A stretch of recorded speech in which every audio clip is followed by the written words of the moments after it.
Let's populate. That's what we're gonna do. We're gonna let it populate.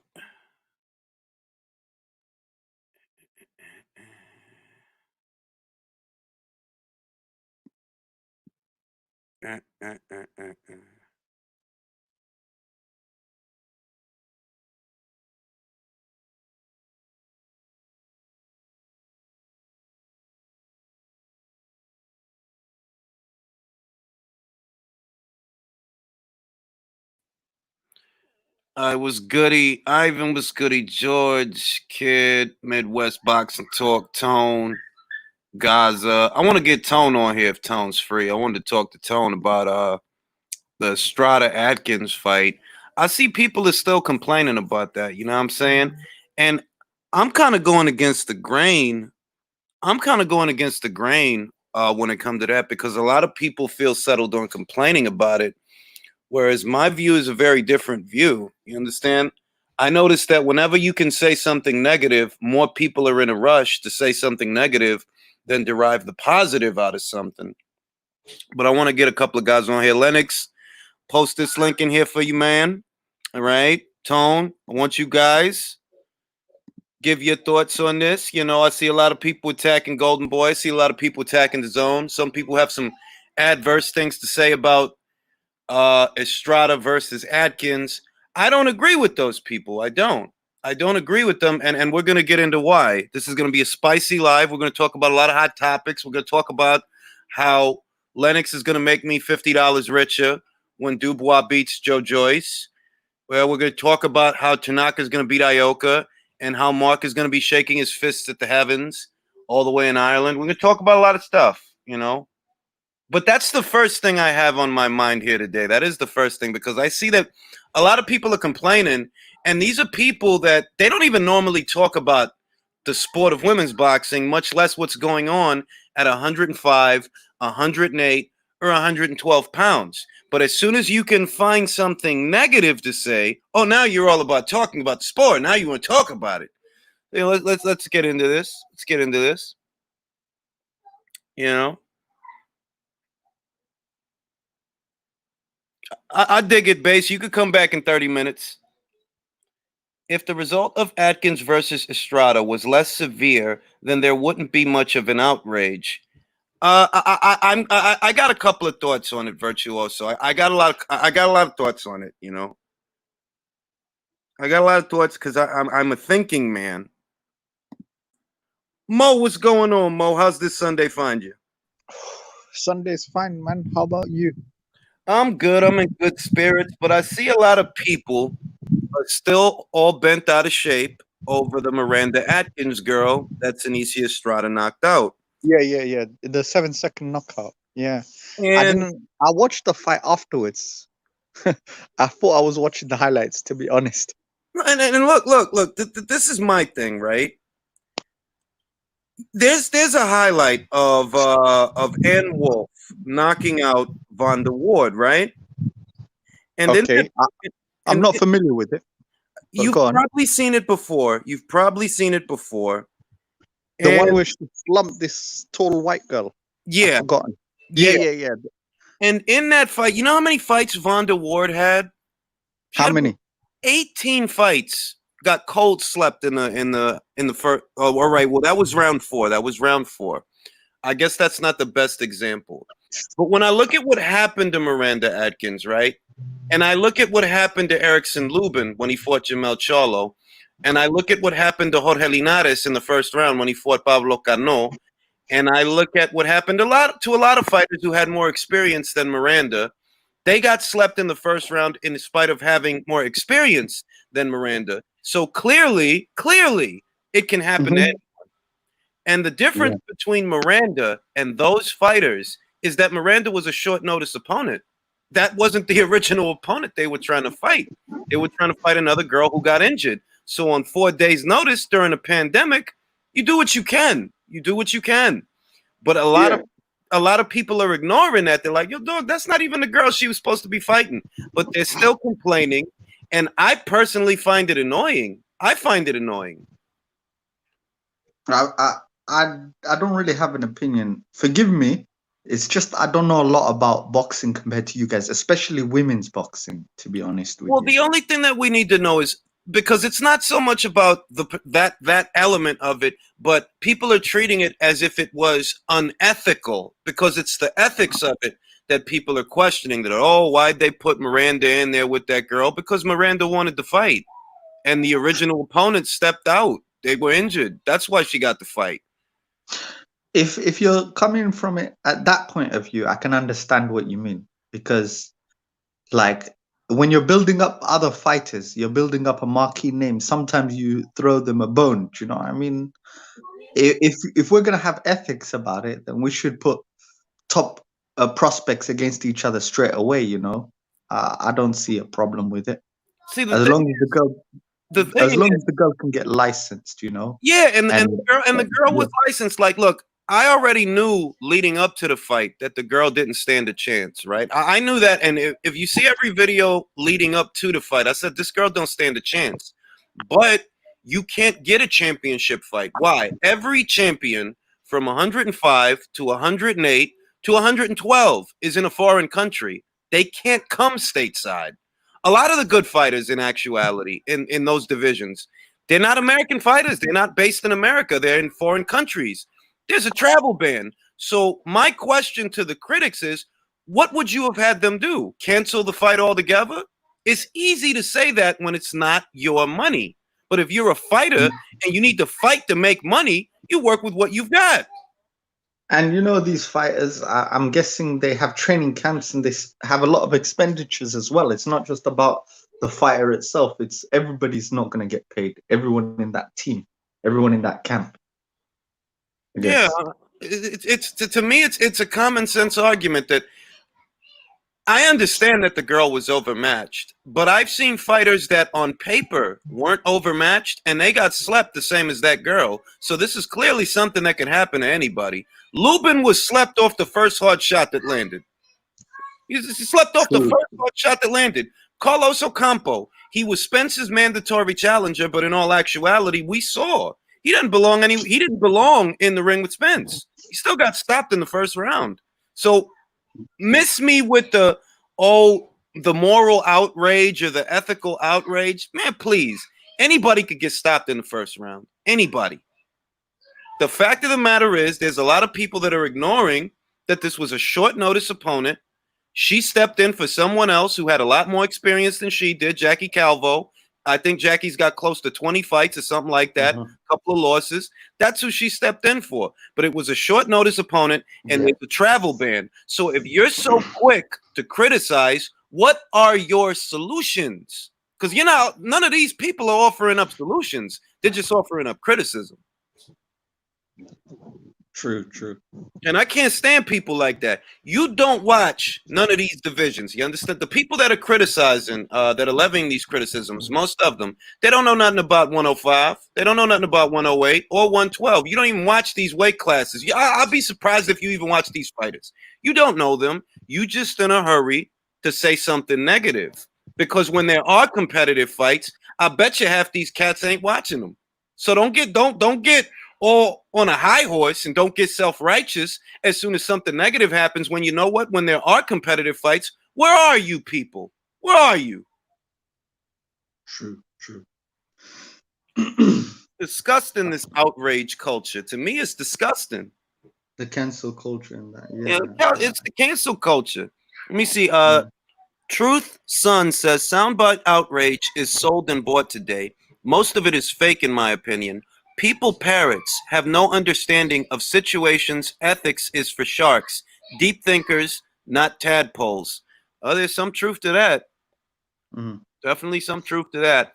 But you saw Joe Joyce yesterday, and we're gonna, as people join the panel, I'm gonna pose the same questions to them I posed to you. You saw Joe Joyce yesterday. What'd you think? Just more of the same, to be honest. I don't think he's a versatile fighter. I think he's slow, like a bit like Dominic Brazil, and I don't really rate his chances against Dubois now. Not that I'm so high on Dubois, but like you were saying in one of your videos earlier today, you said It's who catches the first, who can land the first punch. Yeah, who beats who to the punch? And even if it goes to deep water, I still don't. I mean, the only thing I can think of when it comes to Joe that I see that at least makes me give him chances to win the fight is that he's a pressure guy, that he's got a great engine, he's going to stay in front of you, and he's going to hook off the whole time. But he is vulnerable in the early rounds. He is vulnerable to get hit with overhand rights and straight rights. He is vulnerable. So who's to say this guy makes it into the later rounds? Somebody's going to get stopped, and I don't think it's Daniel.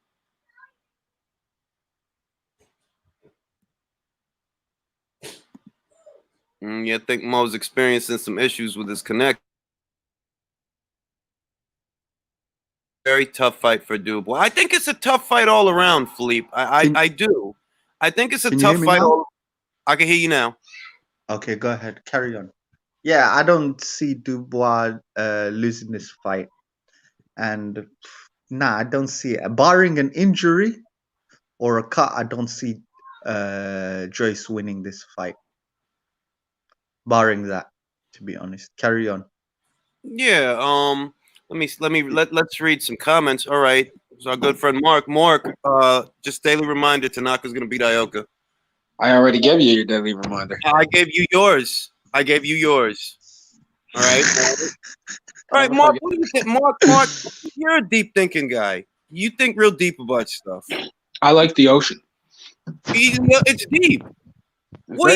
What do you think about the Atkins Estrada situation? Be honest. It's not that deep. Thank you. Thank you. No, honestly, it's like if an experienced fighter with several professional matches can get cold slept in the first round, then what do you think is going to happen to an opponent who's a short notice opponent who took the fight on 4 days' notice? Mm. I mean, look, it is what it is. This stuff happens in boxing. I pointed out what happened with Bektemir Melikuziev. He was meant to fight Paravan, remember? Where's the outrage over that? He fought Oscar Cortez, who came in fat, out of shape, looked like a shell, didn't throw a single punch, and looked terrified. Yeah. Look at David Hay versus Audrey Harrison. They basically it's an Olympic gold medalist right there. Yeah. He did nothing. Yeah. Yeah. And it doesn't even just happen in boxing. It happens in. And he had a full training camp. I mean, you're just looking for a reason to ragtag on women's boxing. That's all that is. That's exactly what I was going to say. And I'm not even a women's boxing guy. That's exactly what I was going to say. That these guys, they don't even keep up with these weight classes. They don't know the circumstances. They don't know that every single world champion from 105 to 108 to 112 is in a foreign country. Yeah, so who are you expecting her to fight? Was there anyone available in the top 15? I don't think so, because all of those girls, if you look at the top 15 at 100, in all those weight classes I just mentioned, these are all girls that are in Argentina and Mexico and Venezuela. They're all over the place. A good chunk of them are not based out of the United States. So I'm curious that if you're so quick to say what they shouldn't have been doing, what should they have done? Because these guys love criticizing shit, but they don't have no solutions. And that says everything right there. Yeah. And another thing, if you're in the top 15, why would you take a fight on 4 days' notice against a dangerous opposition? Unless you know something, you know? You wouldn't. Exactly. So if you're looking for a title, if you're looking to become like a proper fighter and you're looking to get a proper title shot and a chance at winning, you don't fight someone like Sinicia on fucking 4 days' notice. You know what I mean? No one will. Yeah. Let's get Dan in on this. Dan, do you think that, and don't just, be honest if you're in agreement or disagreement. What do you think about that situation? Do you think that it was ethically wrong for them to put Miranda in there? What do you think about it? No, I really don't, because of a couple factors. One, she wanted the damn fight. So, and two, like you just said, and I agree with, and Mark and everybody, nobody else was available. I mean, what are you supposed to do? And if she's willing to do it, hey, she's taking the risk. I mean, nobody should have nothing to say. You know, I mean, she took the fight. She got slept. Done. You know, I mean, there's Yeah, I nothing mean, else to say. look at I always go back to the Lubin example because for me that's the perfect example that look, the guy was actually Jermel's mandatory challenger. He had more fights at that time than Miranda had ahead of this Estrada fight. He got cold slept off the first hard shot that landed. So clearly, this can happen to anybody. The difference is in Estrada's situation, that was a short notice opponent. They had like 4 days to find an opponent. Yeah, 4 days. I mean, come on, really? Yeah, somebody's going to be prepared in 4 days. Okay. Yeah, like, it's like at the end of the day, what I see is that in this knockout, Senicia Estrada was able to do something for the sport that doesn't always happen, and that's go viral because it's a knockout that everybody saw, that everybody's talking about, for better or worse. And that brings attention to that division that it really wasn't getting. It wasn't, well, come on. The guys, when it comes to the guys, you can barely find people that know 105 or 108 or 112 pounds. There's plenty of people that don't watch the light flyweight division in men's boxing, much less women's boxing. That's But she true. managed to create an environment where people are paying attention. And now they're asking for certain fights. So if from where I'm sitting, that's a good thing. Look, all I can say is, right, I've heard more talk in the last 2 days, right, about Senicia Estrada than I've heard about Felix Alvarado in the last 2 years. Yeah. In all honesty. And That's the not same, a good thing. and the same applies. The same applies to a lot of divisions. Like traditionally, the lighter weights are ignored in both men's boxing and women's boxing. They're ignored. This has created an environment where they're like, wow, at least we know one fighter down there that's a good ass fighter. I'd like to see her fight someone better than that girl. That literally created a demand that wasn't there. But they Do you- go ahead, Mark. Well, right. So, like, Jay, you know this. I'm not big on the women's game, right? I'm not. I'm gonna watch Senicia though. Do you know why? She's got What? hand speed. Yeah. I saw hand speed, real hand speed, scary hand speed. That's what I saw. So I'm like, I need to keep my eyes on this chick. Yeah, it's a simple equation. And I've been saying it for at least 4 years now, that the problem that the women's game has is you don't know the good fighters from the not so good fighters. But as soon as you start being able to identify who these fighters are, then the right promotion and the right backing will go into the sport to make these fights happen. And that's the first step. You got to get people acquainted with the fighters. At least now they know of one good fighter, one really good fighter at 108 pounds. So I look at it as a positive. I don't look at it as a negative. It's a positive. Well, because that's the first time anybody ever saw a first round KO. There's plenty of first round KOs, whether the fighter is experienced or inexperienced. It happens all the time. So the moral high horse shit, I don't buy it. There's a lot of people that were just in a hurry to say something negative, and they use this as an opportunity to do it because they're not offering up solutions. Like, okay, geniuses, what was your solution? If the opponent got injured and there's a travel ban, so you can't get a champion in the ring or anybody from the top 10 or the top 15 because most of those girls are in other countries. If you can't do that, what are your solutions? Nothing. You got There are none. Just shut up.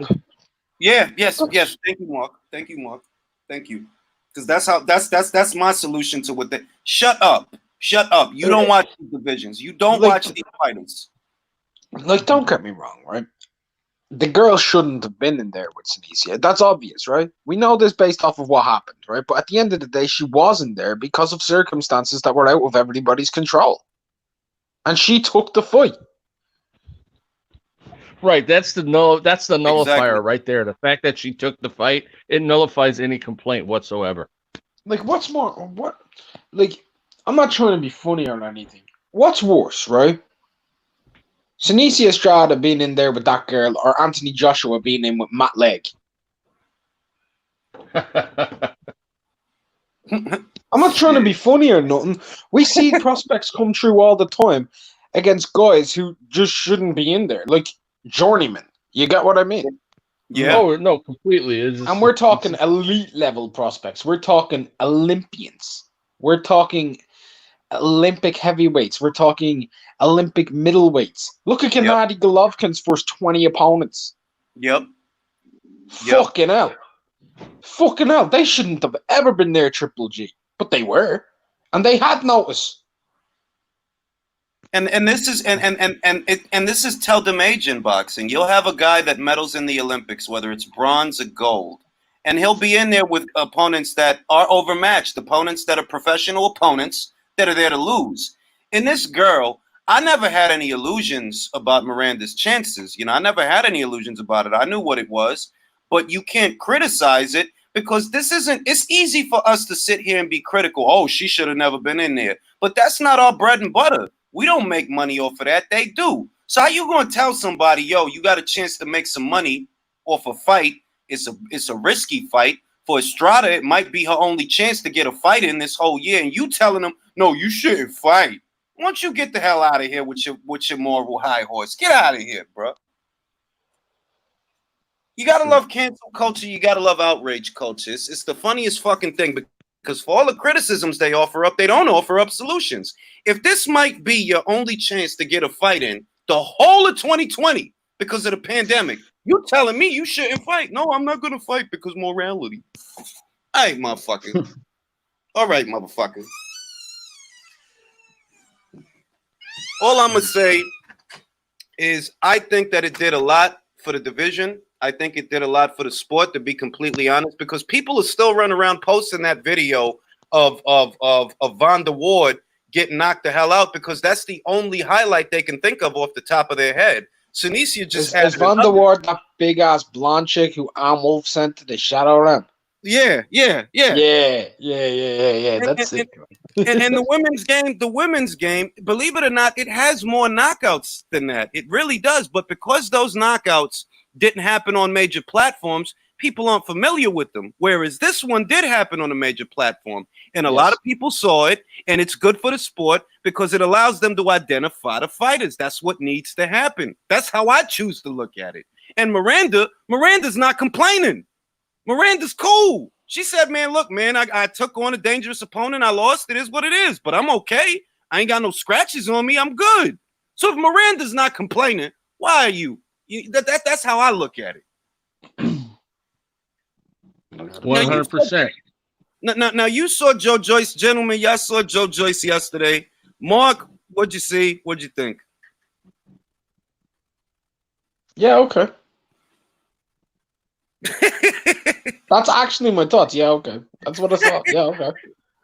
You know what I mean, though? Do you know what I mean? The only thing I didn't mention is that his weight looked bad. It did, and I That's didn't because like he came that. in at a career highest weight. He was like 272. I didn't like that. I mean, that tells us what he's been doing during the break, or what he's not. Yeah, eating some food. Yeah. It's not like he was in there with Daniel Dubois. He was in there with Michelle Wallace. She's got another 3 months to Dubois. Yeah, I mean, he's got time to lose the weight comfortably. He does, and he still did. And when you're 6'6", Julius, you can shed off 20 pounds real quick. Yeah, I mean, look, he still did a cartwheel after the fight. Yeah. So, you know, I mean, it might have maybe it has an effect, maybe it doesn't. I look at other things. Other things about Joe Joyce bother me more than the weight, but I did notice it because it was a career high. He's never walked in there 270 something before. No.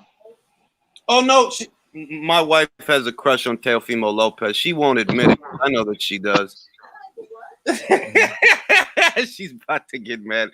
Nah, he did gain weight though. He did. I didn't say that. What are you talking about?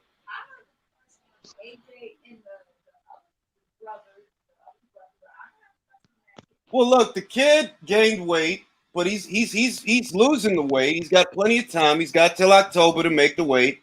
We'll see if you.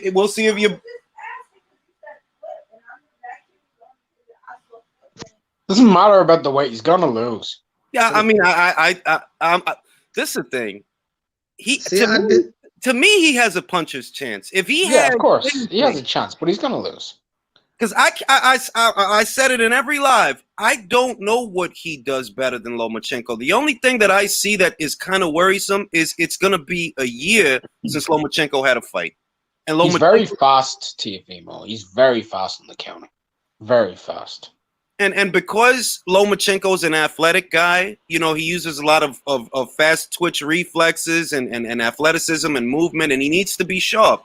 I wonder if his timing won't be a little bit off because it's been a year. That's more of a Lomachenko thing than a Teofimo Lopez thing. Mm. To be honest with you, I look at it like, first of all, Lomachenko is not really a lightweight. He should drop down, right? Can you guys hear me still? Yeah, I hear you. I hear you. Yeah, so he's not really a lightweight. He's up against much bigger guys, and now he's been dropped against Linares. He had a really, really tough fight against Campbell, and he's not 18 years old. You know, he's not young. What is he? 32. 32. Yeah, 32. I'm not writing off Teofimo Lopez, basically the same as Ring, and I agree with you guys, but I don't see Lomachenko as invincible, and I'm a big fan of his. Me neither. I don't see him as invincible at this weight class. I think somebody will beat him if he keeps fighting all these tough competitions. One of them will beat him. It could be. Look, it could be Teofimo, right? It's just that if I look at it logically, which is how I look at everything. All right, you got to punch his chance. That's the same chance a lot of guys walk in there with, though. What else have you got? You know, I'm not discounting that Teofimo might win the fight. Maybe he lands a disgusting punch, a disgusting counter punch, and you know, Loma, he's vulnerable at 135. I think his best weight is 130. So it's not like Teofimo doesn't have a chance. It's just I can't logically you. You don't do anything better than this guy. You're just bigger than him. But you don't do anything better than the guy. Yeah. Right. And also, can he capitalize on any of Loma's flaws? You know, if he can't, then he ain't gonna win. Loma doesn't have very many flaws. That's the other. He doesn't have very many flaws. He has slight openings, sure, but flaws. He does everything very well. It's not like he does anything badly. That's what a flaw is, doing something bad. Okay, maybe I used the wrong term. Like when you think about it, it's crazy to think that Loma, when you talk about a flaw, it's something that Loma doesn't do as well as he does other things. That's his flaws. I'd say a lazy jab is a flaw. Not a flaw that he has, but if I'm thinking about flaws, I'd say a lazy jab is a flaw. I'd say. The thing about Loma is he's got like 4 variants of jabs as well. Like he's got the disguise paw, the stiff, the double up, and then he's got like the side sweep. Man, crazy. Like if I'm thinking about, okay, what's a flaw in a fighter? Like, okay, Danny Garcia's flaw. He's very good at doing a lot of things, but he's not a prolific puncher. He's not a busy guy, and you could end up giving away rounds as a result of not being busy enough. You know, that's a flaw to me. And when I look at Loma, I'm like, I don't really see that many flaws in there. There's some openings if you're good enough to capitalize on them, but flaws, you don't see a lot. Right. Well, I think what it is, he tends to get hit a little bit sometimes. Right? Like the openings, you know, I think sometimes he does get hit a little bit. That's why he got dropped those couple times. And that could be dangerous against Lopez. I don't disagree with you, but it's like, are we expecting him to go in there and not get hit? No. Because you know what I mean? It's like, yeah, he does get marked up for what it's worth. He gets hit, but he doesn't get hit a lot. Yeah, it's like, yeah, like, I don't know what I'm supposed to like. Yeah, Pedraza touched him. You know, he was touching him up. He was. Well, Pedraza made that fight more difficult because he wouldn't let Loma do that sidestep thing that he always does. Yeah. He was like preventing him from doing that, and that extended the fight and kind of neutralized Loma. But the reason he was able to do that, and people leave this completely out, is because of his length. He utilized his length, so that Loma couldn't use his disguise paw, where he blinds your vision, to be able to do the Matador. Yeah. Okay. Yeah. Fair enough. Also, wasn't Loma coming off of like a layoff? surgery. Shoulder injury, shoulder yeah. surgery, and a what was it, 9-10 month layoff. Yeah. But you know, nobody, Right. nobody. Lomachenko's one of those fighters that, and I don't even know why he's polarized. It's like I get tired of seeing fighters, just a lot of fighters, like Devin Haney's polarized for some goddamn. Why is he polarized? I don't get it. Lomachenko's polarized, and because he's polarized, you never hear a fair conversation that, you know what? Yeah, he did get touched up by Pedraza, but he was coming off of surgery. I'm not trying to cut him slack, but you're acting like that doesn't. You know, there's people out there that act like that doesn't matter. Like, he was coming off of shoulder surgery, bro. Like, yeah, that matters. Right. No, that does matter. I agree. That does matter big time.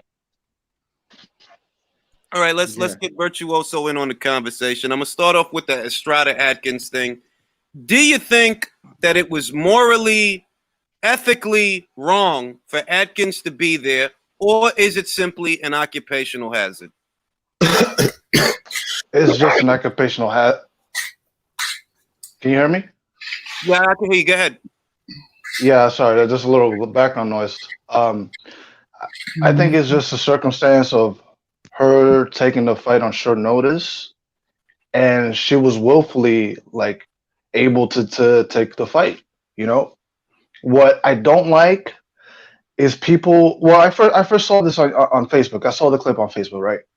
And people were jumping on saying that, oh, this is a microcosm of women's boxing, which is totally ignorant, if you ask me, because how you were able to shed light on women boxing that is more of an international than a stateside thing, you know, is real important, because people have to understand that here in the United States there is a short list of fighters, you know, in certain weight classes, you know, and so yeah, this is just a matter of circumstances. This is, you know, if she was a more experienced fighter and she got knocked out in the first round, it would be the same. You know, Exactly. It's like what's the difference? Exactly. What's that? And that's the question I have. What's the difference between Lubin getting cold slept off the first hard shot that landed and Miranda getting cold slept off a combination? One guy has experience, one girl has not very much experience, but it was the same outcome.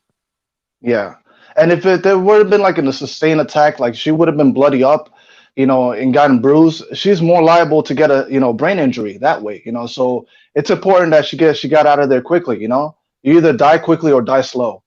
Yeah. I mean, like I said, the way I look at it is, it's better that it happened the way that it did, because I actually would have felt some type of way if the girl were bloodied up round by round. Then I would have said, all right, this needs to be stopped. This needs to be. Yeah. This girl can't afford to take this kind of punishment. But if anything, you could say that about Virgil Ortiz's fight. It should have been stopped earlier. Yes. Go ahead, carry on. No, I'm glad you brought him up, because the way Virgil was tearing into that guy, oh my God! It was really vicious. Shout out to Samuel Vargas for not getting dropped. Like, he stayed on his feet though, man. Tough guy, man. Tough guy. Hey, yo, what's up, everybody? Hey, what's good, Julie? Oh, we got so. I want to get your opinion on this, D.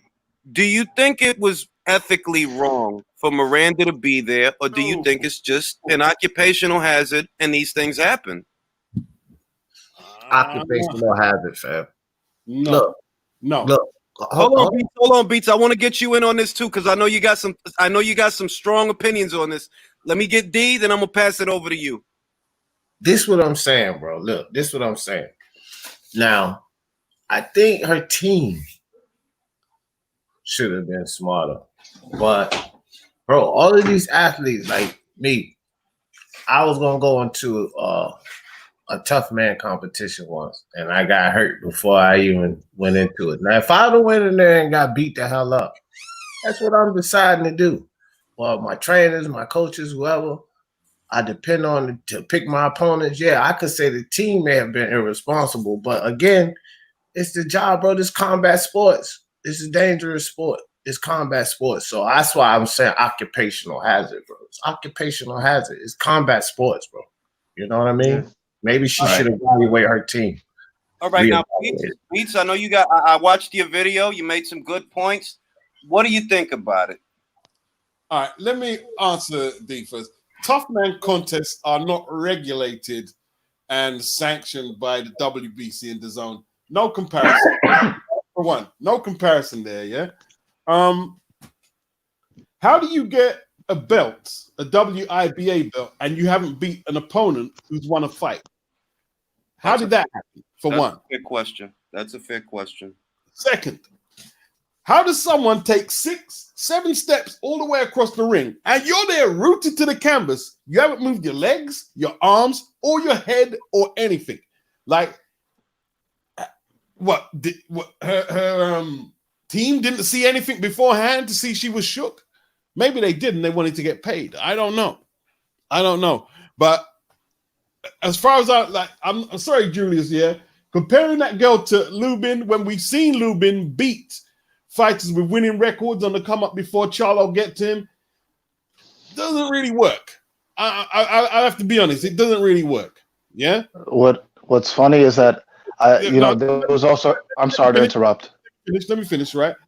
When Lubin was right, there was a consensus of us. Well, I wasn't convinced before he beat. Me neither. Right? Me neither. But there was a body of people who, through watching him coming up, who thought, hey, he's a prospect. We can't say this for Adkins. We can't say that. I mean, even you said beforehand she shouldn't have been in the ring with a girl. You even said that. Yeah, I did. Right?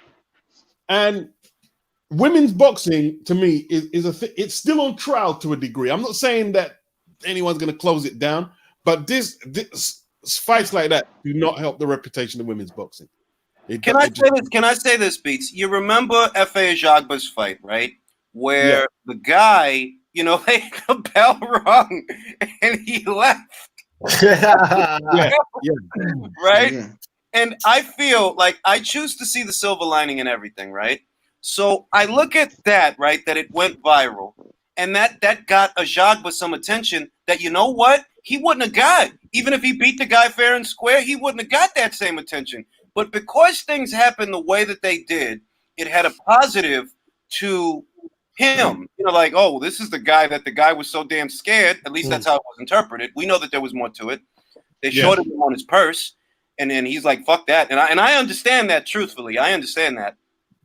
But it had a positive effect. So when I look at this, what women's boxing is usually missing is people don't know the fighters. They don't know who they are.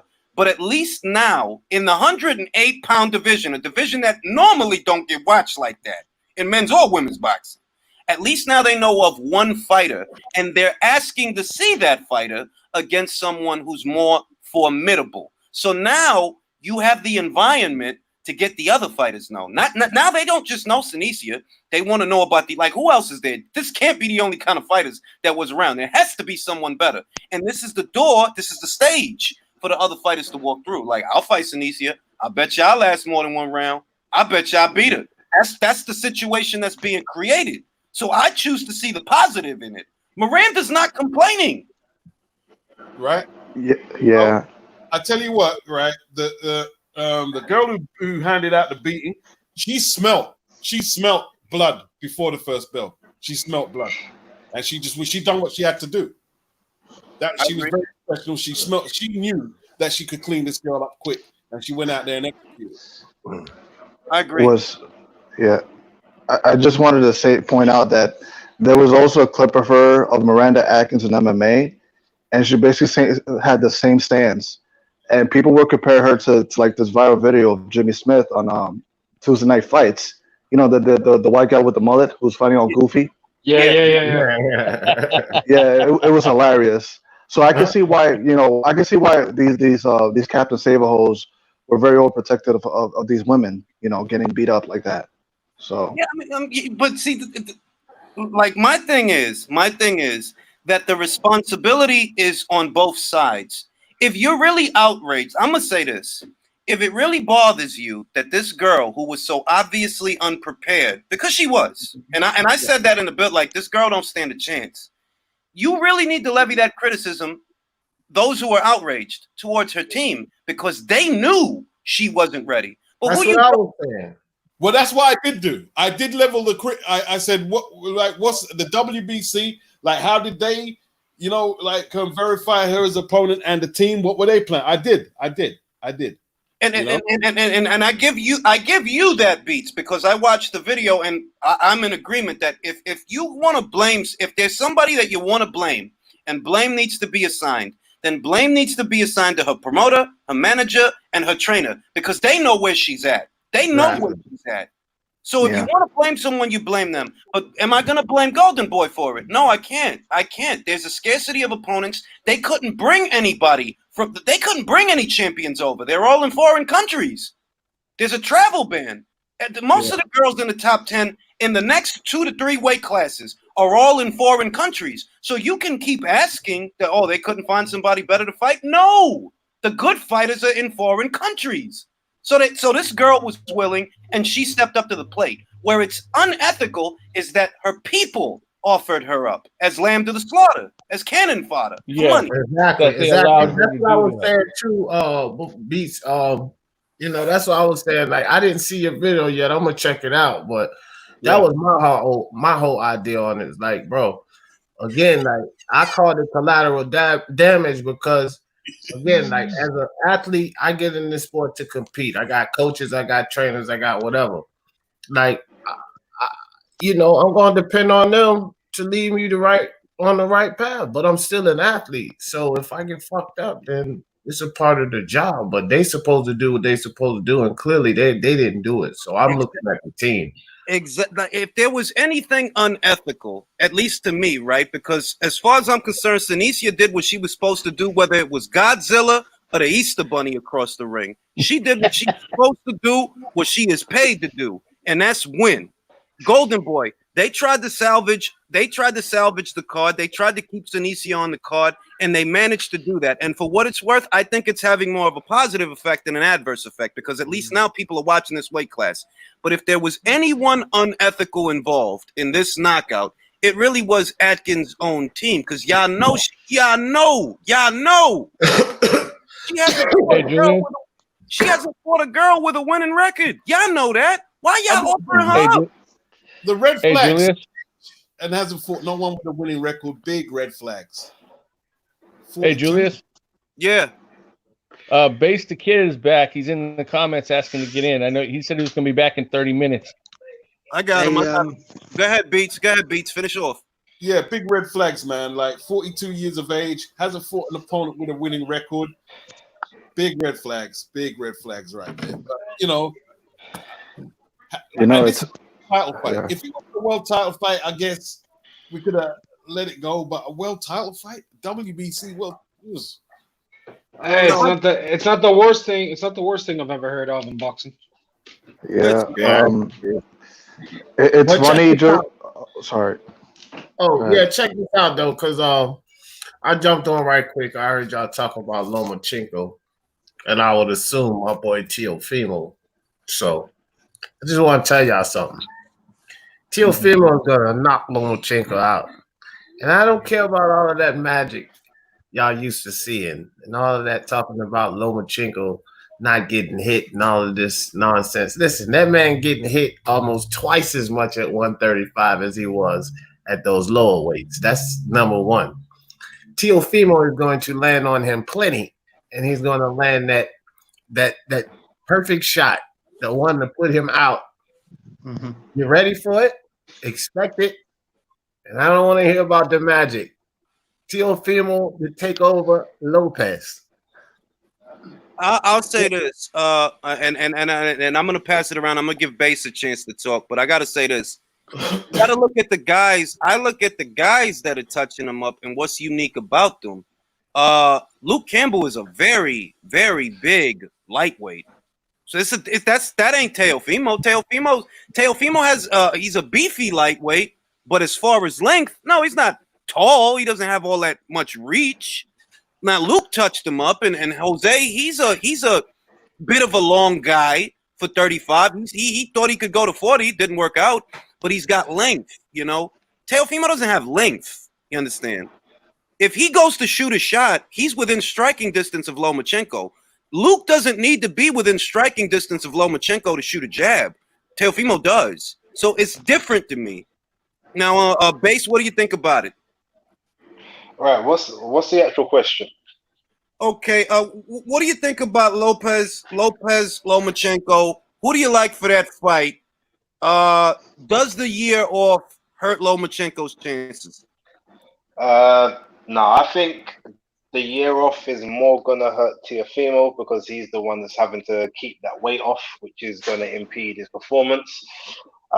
He's gonna give Lomachenko a lot of problems, but I think just because Lomachenko's boxing more around his natural walking around weight, I feel like he'll be able to sort of stay in his stride, be able to ride some of the harder shots, and either gas him out late for a late points victory, or possibly even stop him late if he accumulates enough damage.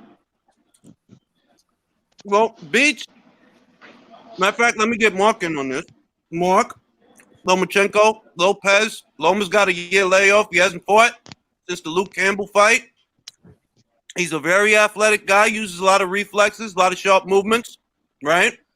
Does this hurt his chances? Possibly. I mean, I can't really say why. You just said why. I can't say because of this, because of this, because of this. You just said, are these the reasons? Yes, those are reasons that could cost them. Yes. They could also have an adverse effect on Teofimo, as Base just said. Do you like Teofimo's chances? If you had to put it in terms of percentages, what percentage? 1 in 5. 1 in 5, 20%. Yeah. Okay, Beats, same questions. Well, it's a 50-50 fight. It's a 50-50 fight right now. This is Thank you, Beats. Yeah. 1 in 5. Cut it out. If this challenger, like the kid is cocky. He knocked out Comey in his last fight. I don't remember much of his challenges approaching Lomachenko in that type of form. He struggled against the guy, the Asian kid, but he was very long. Lomachenko is getting older, and he's always been relatively hittable. And at 135, he's I won't say very hittable, but he's hittable. He's not this evasive like Pernell Whitaker, like some people try and compare him to. No way. He won't be going up to light middle and challenge and winning a belt. He just doesn't have the defense like Pernell did. That's true. Or Terrence Crawford. He's beatable. And like I see it this way, like either a Haney or a Lopez or a Tank, one of them's gonna get him. Not because he's a poor fighter, he's a very good fighter, but he's aging and he's getting tagged a lot. That's true. I don't think Haney's ready for him now. Like if it were next, I wouldn't. I can't logically pick Haney. But in 3 fights, yeah, I would possibly go Haney. Virtuoso, same questions. Like Virtuoso. Yeah, I'm looking at it as if it. Can you hear me? Yeah, I got you. Go ahead. Hello? Yeah, I can hear you, yo. Okay. Yeah, I'm looking at it as a 50-50 fight. Yeah. I'm looking at it as a 50-50 fight. Bam. And so much of the talk from Teofimo's father that he's going to knock him out, that means his whole game plan is going to be predicated on landing that one shot. But the thing with Loma is like he's not going to stay in front of you for so long. His game is built around punches and bunches and creating confusion, to his opponents. If he's able to break him down mentally, then what where does Teofimo go from here? Now I've heard you say that Teofimo, Loma doesn't, is on borrowed time, but I feel like Teofimo is on borrowed time in terms of his weight because he has trouble cutting down, to 135. So this is it for him. All he cares about is beating Loma, not much else in lightweight because he has plans to move up. But if there's an issue regards to his weight cutting, close to that fight, I could see where Loma is more comfortable, trying to land shots on him, and confuse Teofimo. That's the way I look at it. So for him, for Teofimo Loomis to win, he has to knock him out. That's it. That's how I look at it. That's if Teofimo's going to win this thing, this is what I think, and this is not a prediction per se, but this is what I think, that if Teofimo were to win this fight, he wins early, he wins by knockout. because the longer this fight goes on, the more his struggles to make the weight are going to show up in his performance. So if he's going to win, it's going to be early and it's going to be by way of knockout. Dan, what do you think about it? I think it's going to be a close fight, but I'm giving Lomachenko a slight edge at this point. And one of the things I base it off of, aside from Loma's, skills and everything, I'm not saying that Lopez doesn't have a chance of knocking him out, but like in the Nakatani fight, Nakatani made Lopez work. He won, but he had to work for that. And Loma's a lot better than Nakatani. Yeah, so, but you can't use Nakatani as an insight. The guy's 6'1". Yeah, that's true. Stylistically, that's a bad comparison. Very bad. No, you got all right. Yeah, go ahead. But no, I mean, I still think it's going to be a close fight, but I still got Loma with the edge.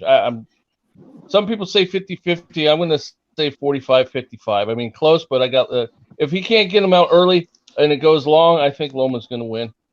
Yeah. Mo, what do you think about it? See, I'm in the middle between people saying 50-50 and Mark saying 5-1 chance, right? I reckon 33% chance, 3-1 chance, yeah? I see Lomachenko winning this fight. But let me ask the panel this, right? Everyone, even Mark, especially Mark. What would be a bigger shock? Teofimo Lopez winning? Or when Anthony Joshua lost to Andy Ruiz? What would be a bigger shock? Anthony Joshua losing to Andy Ruiz. Yeah, Joshua losing to Ruiz. We give Teofimo Lopez a lot more credit and a bigger chance of winning than Ruiz, and Ruiz is not a bad fighter himself. I think with the way Teofimo Lopez is going to struggle in the later rounds and so on, but he is the younger guy. He should have fast hands, fast twitch muscles to keep up with the older vet in the early rounds. And if it goes late, who's giving Teofimo Lopez a chance at winning on the scorecards anyway? I'm not, and Hold on. I give him a chance at winning on the scorecards. Top Rank could view him as having the higher upside if he gets the victory. The second part of it is if he drops him a couple of times, he could genuinely get a victory, or like he could get close enough to where he could just shade the victory with the upside. I don't see I don't see that. And the reason I don't see that is because if this fight wears on, how often has Teofimo Lopez gone 12 rounds, right? And he's struggling in weight. There's nothing I see. If we look at statistics and the logistics of it, there's nothing there that shows me that Teofimo can still put up a fight going into the 8th, the 9th, the 10th, 11th, and 12th. If anything, I see the opposite. I'm not saying I'm banking on that, but from where I'm sitting, this dude don't normally go the distance. He usually gets guys out of there.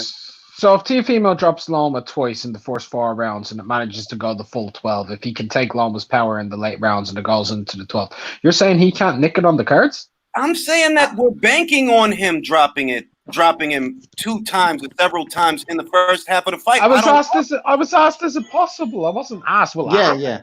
What I'm saying is, it's theoretical from now. It's his style, right?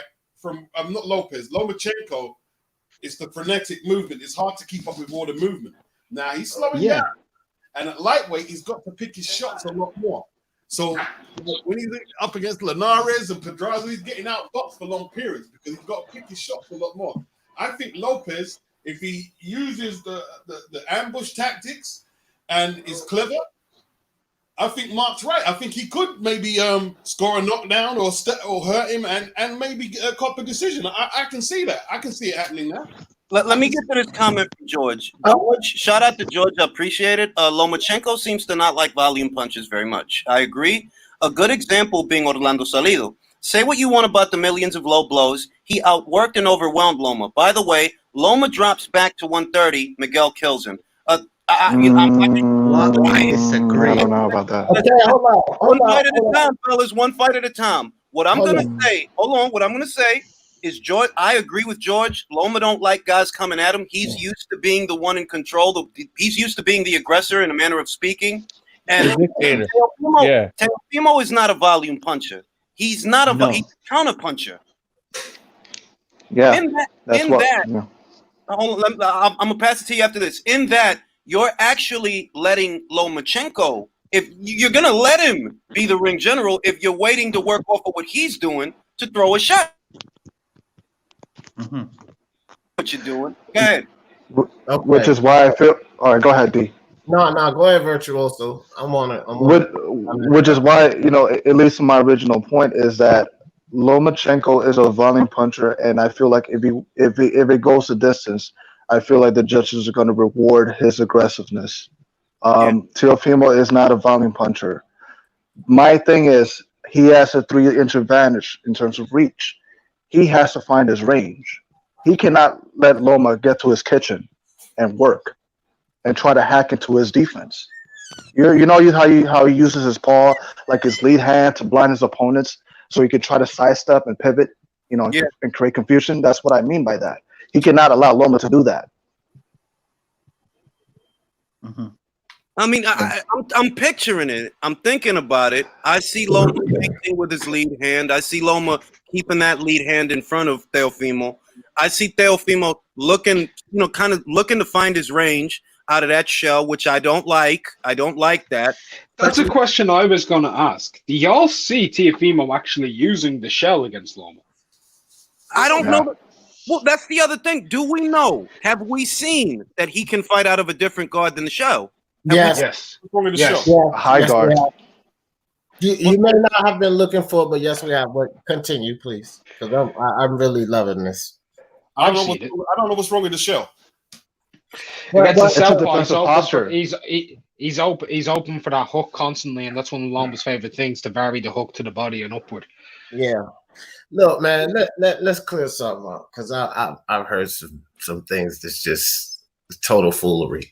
First off, let's start with the dimensions of Pedraza and Luke Campbell. And that was you, my man, Jay, my dude. But listen, you're talking a 2.5-inch reach, Luke Campbell. I'll give you that. But Pedraza is a little over an inch, and they're all 5'9". So this whole height, length, reach, nah. Teofimo's not lacking that much from those guys either. Also, all of this, he's going to just do this and he's going to do that, man. Y'all going to see a whole lot more tools come out of this kid's bag. He's done a lot more. He's shown a lot more in the ring already than I'm just hearing people give him credit for. It's going to be a 50-50 fight. I respect everybody who edges Loma. Anybody who says slight edge to Loma, they edge Loma. I get that. That's fine. You should. Loma's proven. Teofimo still has a little more to prove. But I'm telling you right now, it don't have to be early. 7 or 8, he'll knock his ass out. But I'm saying from 8 to 8, 1 to 8, he's gonna put him away. All right, I got a different question. Some of the commentators are trying to say that 50-50 is not an opinion or a decision, but I don't agree with that. A lot of times it's a cop out. Let's be honest, fellas. Let's be honest. A lot of times in a fight, in order to avoid taking a stance and taking a position, a guy will call it a 50-50 fight. And I don't know that I view this. I view this as a 60-40. That's what I look at it as. And 40 is good chances, by the way. 40, you got a 40% chance of winning. That's not bad. That's not bad. If they fight 10 times, he wins 4. Is that what you're saying? Yeah, that's not bad. That's not bad. Now, Beats. I'll take 10. I'll take 60-40, Jay. I take that. Beats. Do you think that Teofimo's going to use the shell? And can he win using the shell? Does that make it easier or harder for him to work around Vasyl Lomachenko? The only time his defense, in my opinion, got exposed was against the Oriental. I can't remember his name. And like when you're fighting the taller guy, it's very hard to implement fighting the taller guy. If you're going to use the shell against the taller guy, you need good feet, right? Lomachenko does have good feet. How good they're going to be at this age, I don't know. But he's not taller, I don't think, than Lopez or bigger. So it's going to be interesting. He's not. Hopefully he'll add a few more bows to his game. You know, because like beating Lomachenko, you're gonna have to bring in some things that like people don't think you can do to beat him. Because it's gonna be a tough fight. It's gonna be Which very is what he's gonna do. He's gonna, to me, he's gonna have to do things that I literally haven't seen him do so far, because Teofimo only has what, 14, 15 fights? Most of them ended before the half. So if he can do more, which I'm not saying that he can't, I'm saying I haven't seen it. Mark, does the shell, one, do you think Teofimo is going to use the shell defense? And two, does that make it easier or harder for him to work around Vasyl Lomachenko? I think he's going to come out with a variant of different things, and he's going to change up his tempo quite a bit. I think he's going to want to play a game with Loma, believe it or not. I think I know what D sees. Yeah. I think we're going to see him probably come out in the Philly shell through round 1 and 2, look for the counter. If it's not working for him, he's going to go into that high. He's going to go into the high guard. But what he's going to do is he's going to actually sit his neck further back so that Loma doesn't be able to use the disguised paw. Teofimo has a habit of putting this high guard up, but actually pushing it out as those arms are like directly in front of him, so that he has pure line of vision. So you can't really disguise because he can see around it. So he creates that distance and separation. Then he explodes through using that pace from his feet. He doesn't have really quick feet in terms of cutting the ring off. He's got very quick feet in terms of exploding out of the pocket, kind of like Povetkin without the bob and Going weave. in and out, Mark. So, oh shit! Hold on, give me 2 minutes. All right, I'm gonna pass it. I want to pass it to Base the Kid. Base the Kid. Do you think that Teofimo's gonna use shell guard for the fight, right? And do you think that makes it easier or harder for him to work around Vasyl Lomachenko?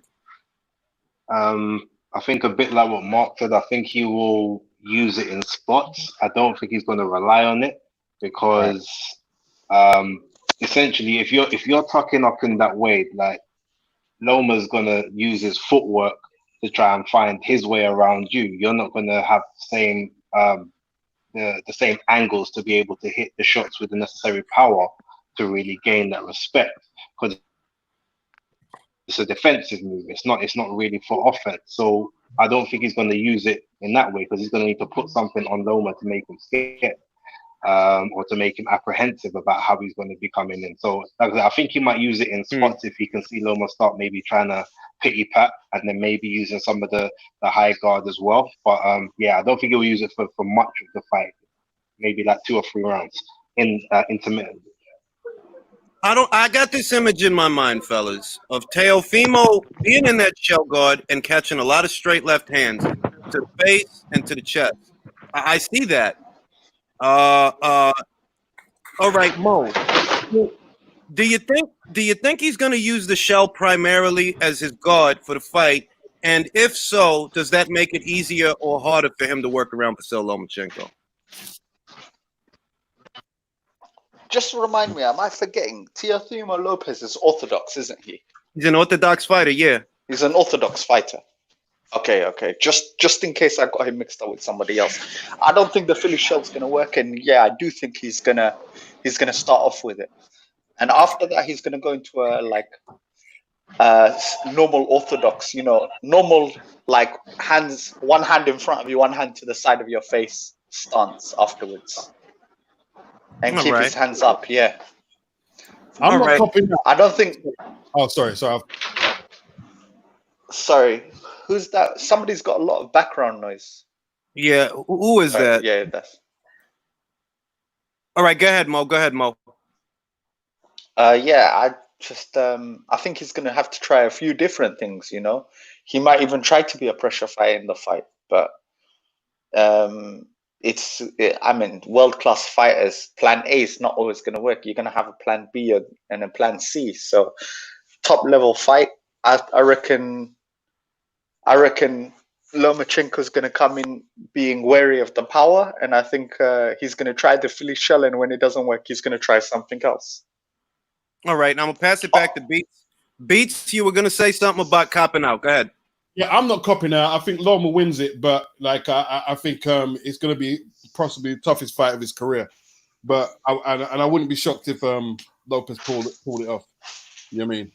But it's I'm there. Like Lopez knocking out Loma is not like it ain't Tyson Douglas and it ain't Ruiz Joshua. Like it's not on that level. Like he stands a chance to me. Yeah, he stands a chance. 60-40 to me. But when I think about the fight, how's it gonna look based on everything I've seen from Teofimo and everything I've seen from Loma? There's a lot that I haven't seen from Teofimo. Why? Most of his fights don't go to distance. He's used to knocking guys out early. The Nakatani fight was one of the only fight that really went the distance. The Comey fight lasted a round. So if you can do more than what I've seen, I haven't seen it, so I don't know. Well, You can't go one buy thing it if you too haven't is- seen it. One thing too is, okay, Lopez was going to use the shell, but if he uses the shell, will Loma be there? You know, when he I don't think so. And that's the thing. I feel like the worst thing he can do is use the shell. It's the worst thing you can do, bro. You're going to be there for all those left hands. He's going to get you looking at that right. He's going to get you looking at his lead hand all fucking night, and he's going to sneak you with the left. Up top, downstairs. That's what he's going to do. Yeah. And from if you're fighting a lefty, you're not going to be able to block the straight cross with your shoulder. It's not going to work. You're going to be rolling into the punch, if anything, as well. Can you guys hear me? Sorry. No, I got you. I agree. Yeah. I agree. That's what I see. If you try to use that guard for this guy with those feet and those feints that he uses, you're going to be there for the left hand all night. Yeah. Hey, all right. If Lopez gets it wrong, it could be one of them career not ending, but he might never be the same because, you know, like I'm saying, if he gets the defense wrong, he's going to take a beating. He's going to take a beating. All right, now I got another question. I got another question for you guys. I want to ask you guys this because we're not. Sorry, Jay. Go Just one thing. You know how you were saying, guys, you think it's going to be one of Loma's toughest fights? Personally, I think it's either going to be another easy routine fight or he's going to lose. If he can't nullify the guy's power, Lopez's power, he's going to lose. All right. I don't think it's going to be a hard fight. I reckon it's going to be one of those fights that it's 50-50 going in, and it's going to be embarrassing coming out if Lopez wins. Not if Loma wins. Ow! All right. Now, I want to ask you guys this about Davis, Leo Santa Cruz, right? Beats, I'm going to start with you.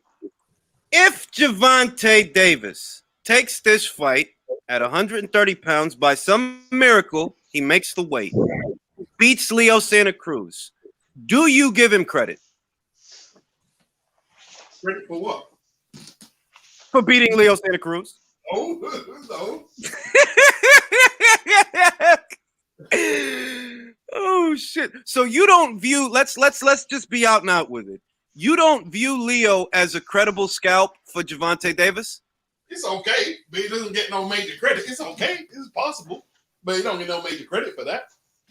The credit he gets out of the 135 pounder is beating Lopez or Lomachenko or Haney. Yeah. Yeah. Even Campbell. Yeah, honestly. Mendy. Give me Mendy. Somebody fight Mendy. I swear to God, I'd love Davis versus Mendy. I would leave Gervonta Davis alone if he fought a solid lightweight, but he's not doing that. Base the kid. If he goes in there, he sparks out Leo Santa Cruz, right? 130 pounds, he makes the weight. Yeah. Do you give him credit? I'll give him credit for making the weight, but that's about it.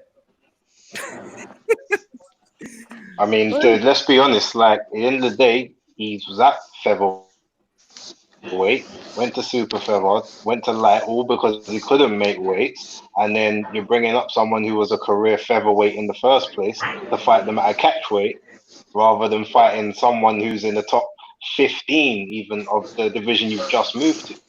That to me I would give more credit for that, to showing that you belong in this new weight class, not that you're gonna drop down and then fight someone who's only just got there. Like, that doesn't do much for me. Sorry. I mean, to be honest, Leo didn't do much at super bantamweight. To be honest, He didn't. he didn't do much. Am I right? No, he's the fourth. Look, can I say? Let me say this. He's a 4-division champion, but he's got one of the thinnest resumes I've ever seen of a multi-division. Like, bro, who the hell have you been fighting? Why didn't he outside of fight that, Rigo? what happened? Why didn't he fight Rigo? Why didn't he duck Rigo like that? Al Heyman protected him from Rigo as well. And Yeah, like Al Heyman. at this point, who's sweeping the floor?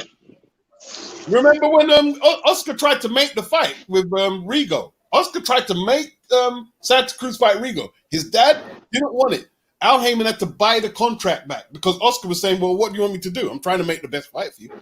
Al had to buy the contract back from Golden Boy. Like at this point, there's no question as far as what like Leo admitted it himself. So we don't have to speculate. Like, you didn't want no parts of that guy. And for a 4-division champion, like, Leo's resume is actually pretty damn thin. So I look at this and I'm like, yo, if Davis beats this guy, I know what I have to do per the rules of my list. I know what I have to do. But my anecdote, how am I supposed to view you beating Leo Santa Cruz? D, if he beats him, if he knocks him out, does he get credit from you? Negative. Not one inch. Not 1 inch. Not one bit. It is a worthless fight. I will not pay for it. I don't even think I'm going to waste the time to stream it. Ow! I don't care. Wow. Ow! Jesus Christ. Strong words from D. Speak Your Mind Sports Talk. Virtuoso. Tell us how you really feel, D. Exactly. Virtuoso. He makes the weight. He knocks out Leo Santa Cruz. Do you give him credit? Yeah, I'll give him credit, but I'm not gonna overhype the guy because Leo Santa Cruz is like one of the most disappointing champions I ever saw. Like, he doesn't take on big fights like he did. He just got to 130, and him coming down, Tank coming down, it's like, that's what you're supposed to do. You're supposed to fight supposedly the best. And him doing his job is what he's supposed to do as advertised, because they're trying to build him up like the mini Mike Tyson. All right, do that then. Knock him out. Get over with, but don't have another situation like he did with Gamboa. Dan, he goes in there, he knocks the guy out. Do you give him credit? Do you view it as a good win? No. I'll give him more credit than I gave Spence versus Garcia because he didn't knock him out and he was supposed to. I mean, if he knocks him out, well, that like the other guy said, it's his job. But I'm tired of his fat ass fighting lower weight opponents instead of fighting in his division. He talks all this smack, Facts. and he should be fighting people in his division, worthwhile contenders, and he doesn't do it. Every time they come up with an opponent for him, it's always somebody who moved up from a lower weight class. It's like, man, enough of this shit already. Leo Santa Cruz shouldn't be fighting him. He should be fighting Gary Russell Jr. That's what he's been doing for 2 years. Cuellar, that's literally what he's been doing for 2 years, catching little guys on the come up. Right, and I'm tired of it, man. It's enough is enough. Fight somebody in your fucking weight class. I believe he struggles. I believe he's going to struggle against Leo. Mm. I think the bigger question would be the better question, not if he knocks out Leo. What happens if he struggles in this fight? How do we view him then? Well, look, Beats. If he struggles in this, I'm fucking settled. If he struggles in this fight, he's what I think he is. And the other thing is, I actually think he might. I actually think short of Mark's prophecy, because in Mark's village they have a prophecy that Davis isn't going to make 130. He's going to come in over 130, and he's going to try to bully Leo with his size, and that could happen. Actually, that could happen. If that happens, I don't give him any credit at all. I don't give him any credit. If you can't make 130, but you're fighting a 130 pounder, you get no credit from me. Yeah, at least make the weight. Mark, if he makes 130, he gets credit from you. Wait, no, I didn't answer that. I was just saying yes to the name Mark. Yes. All right, Mark. He makes 130. He goes down there. He knocks out Leo. Do you give him credit? Yeah, I give him credit, but not a lot. I'll tell you one thing, though. I'm hearing a lot of sour grapes. Y'all just angry that Tank's building one of the best bantamweight resumes we've seen in the last 10 years. Oh, God. You can't even argue with it. It's true. Look at the bantamweights on that thing. He goes and beats Leo. He was looking at trying to beat Abner, man. He got Cuellar on that shit. That shit's sick. you know, Javante Davis really is one of the better bantamweights I've ever seen. All right, he's so good at Fucking bantamweight. He impressive, doesn't man. fight it. The guy's great. All right. Look, All right. in reality, Leo should have been fighting Warrington. He should have been fighting Russell. He should have been fighting Shakur. He shouldn't have been moving up to 130 pounds. Tank, if he wanted to be at 130, he should have been fighting Burchell. He should have been fighting Herring. He should have been fighting Tevin Farmer, Jojo Diaz. He shouldn't be fighting Leo. Like, it is what it is. It's a load of crap. I'm actually in complete agreement with D. Like, even though I don't have it on pay-per-view, I'm not staying up till 4 o'clock in the morning to watch it. I'm just gonna wake up the next day. I'm gonna check the result, and if it's anything interesting or there's a lot of controversy, I might watch the fight. But if it's just a run out, it's over in 2 rounds, I'm not even gonna bother. I agree. And Yeah. I know that I'm not gonna buy that fight. Like, I'm not. That will not happen. I have a different question. If Leo Santa Cruz wins that fight, do you give him credit? Absolutely. No, you're gonna have fun. No, you're gonna have fun with it. You understand, right? You're gonna have fun with it. I'm saying, how do we view Leo's resume as a fighter if he beats Davis? Is this a good win? Is Davis a good win? It depends. It really does. If Davis has excessive issues and looks really unhealthy on the scale, no. If he looks fine and Leo goes in there and manages to beat him, he deserves the credit, man. He shouldn't be fighting him. He looked terrible in his last fight. He shouldn't be fighting someone who was ranked number 1 or number 2 in the division not too long ago. Mo, if Leo wins this fight, do you give him credit? You didn't ask me the first question. Well, the first question is, if Davis wins this fight, do you give him credit? Absolutely not. Absolutely not. Wow. Absolutely not. But let me say, even though I actually don't think this is a competitive fight like most of you guys, is there a plausible case that Santa Cruz could fight the way he did against Frampton, the second fight, No. and try to win a decision? Mm. Is there a plausible case? Not with not the same type of way. He doesn't have this. He can't carry his weight the same way. He can't. Yeah. If you've seen him, he was a lot slower, a lot less volume, and I'm sorry, past 8 rounds, he looked tired as shit. Peaked already. Yeah. He did. 130's not. Look, 130's not a good. Like I'm gonna say this, and I don't know how you guys are gonna feel about it, but I believe this in my foot. Shakur Stevenson at 130 pounds annihilates Leo Santa Cruz. That's not a good weight for Leo. It's not. It's a bad weight for him. I don't know how solid he is there. I don't know. I know what he looked like. He looked flat. Looked like shit. And right now, I'd take Shakur, and I bet generously that Shakur right now at 130. Oh yeah, he'd embarrass Leo. He'd embarrass Leo. And Shakur, would you take Shakur over Davis?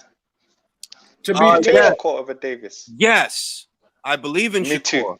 I believe in Shakur, and that's saying a lot because I don't believe in a lot of shit, but I believe in Shakur Stevenson. Look, to be fair, it's a bad weight for both of them.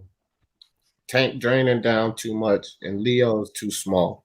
Yes, it's a fight that has the potential to be competitive for the wrong reasons, and it's because both guys ain't at their best here. That they shouldn't be fighting.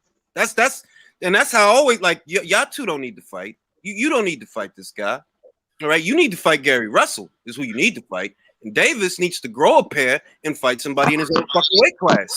Correct me if I'm wrong here, yeah?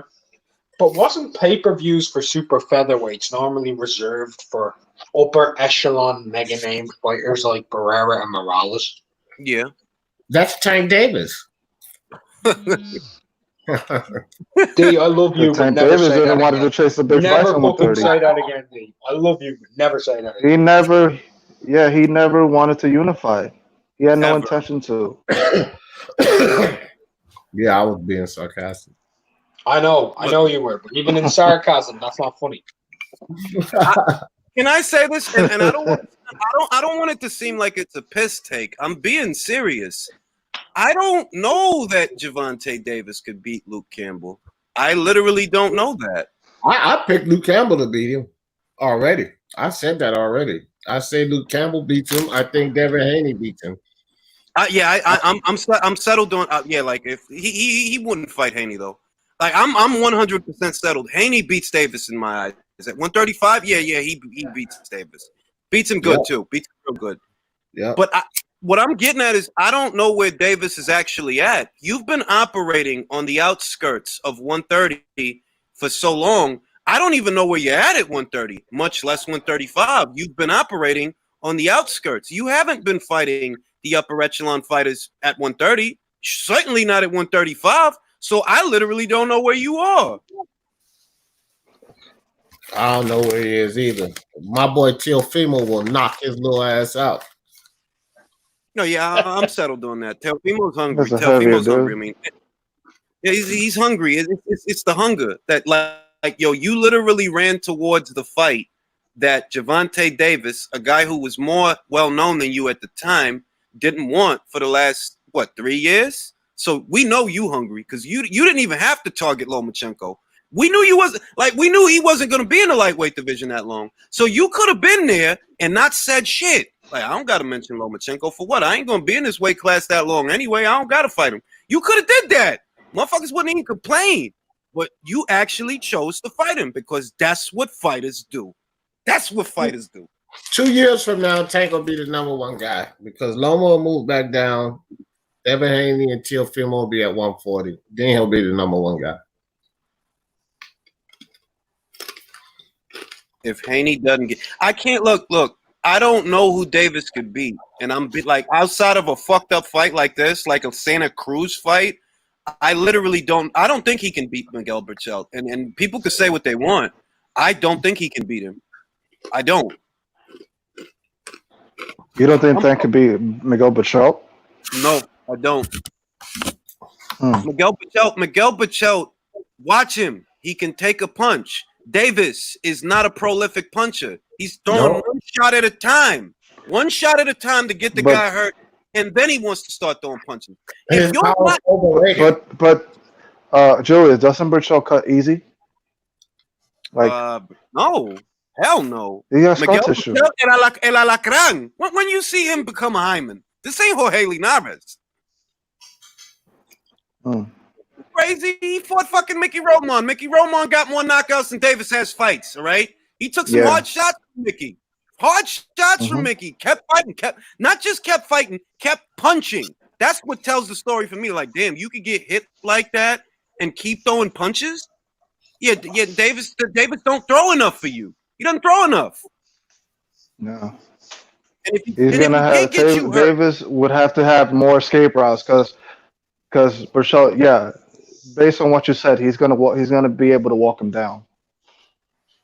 Think about it this way, and I know it's gonna sound like a broken. Think about it this way, and I know it's gonna sound like a broken record, but there is no reason in this world that Yuriorkis Gamboa with a torn Achilles tendon should see or even smell the 12th round. There's no way, bro.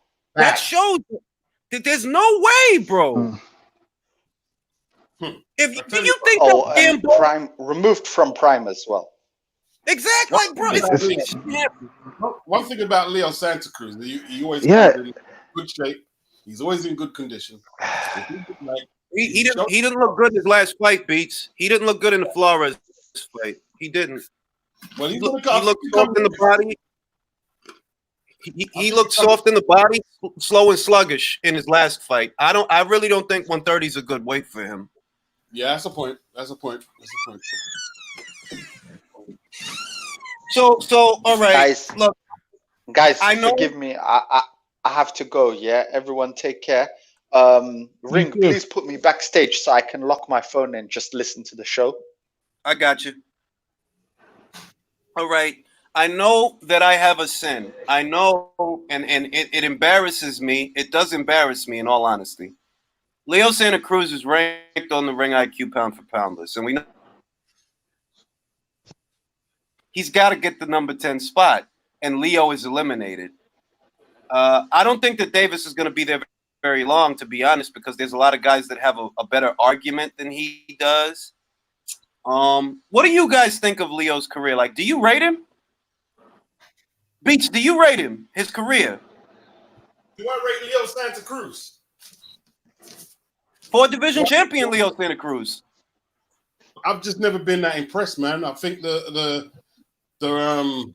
Abner Maris victory in Carl Frampton is the most impressed I've been with a guy. All right, base. Is Leo Santa Cruz the Mexican Terry Flanagan? um,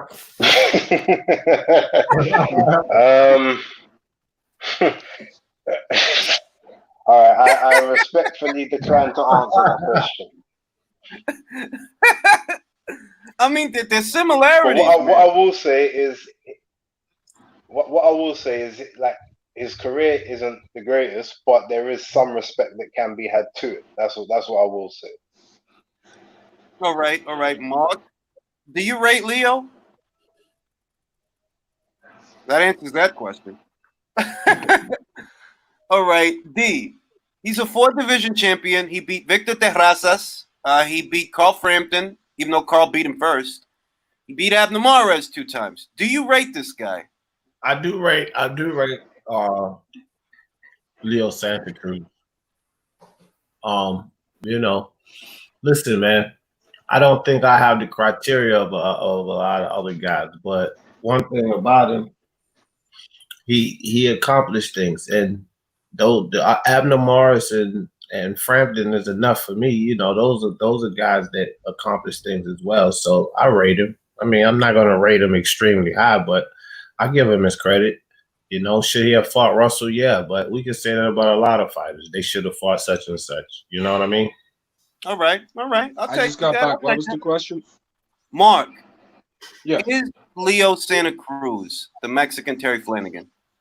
All right, I get what you're doing there, but no, that's very No? disrespectful to Leo. I'm not gonna be. Fuck off. Turbo, Oh, fuck off. do you rate him? Do you rate Leo? Yeah, I think he's a good fighter. But rate him where? Rate him on what? You're on your pound for pound. No, he's not on my pound for pound list. What the fuck? Well, I mean, he's a 4 division champion. He beat Victor Terrazas. He beat Carl Frampton. 2 of the titles were vacant. Yeah. All right, Dan. Do you rate this guy? Yeah, I do because I think he earned a rating. Again, I'm in agreement with some of the other guys. I don't think it's a super high rating, but yeah, he definitely earned earned his keep a bit to be at least be mentioned and somewhere along the list. Yeah, I view Frampton and Abner Maris definitely as legit wins. Overall. Is he good? Yeah, you got to be good in order to be a 4 division champion. So you do get some credit, but there's other guys who are, have accomplished more and are a lot higher than he is. Virtuoso. Do you rate this man? Leo Santa Cruz. Yeah.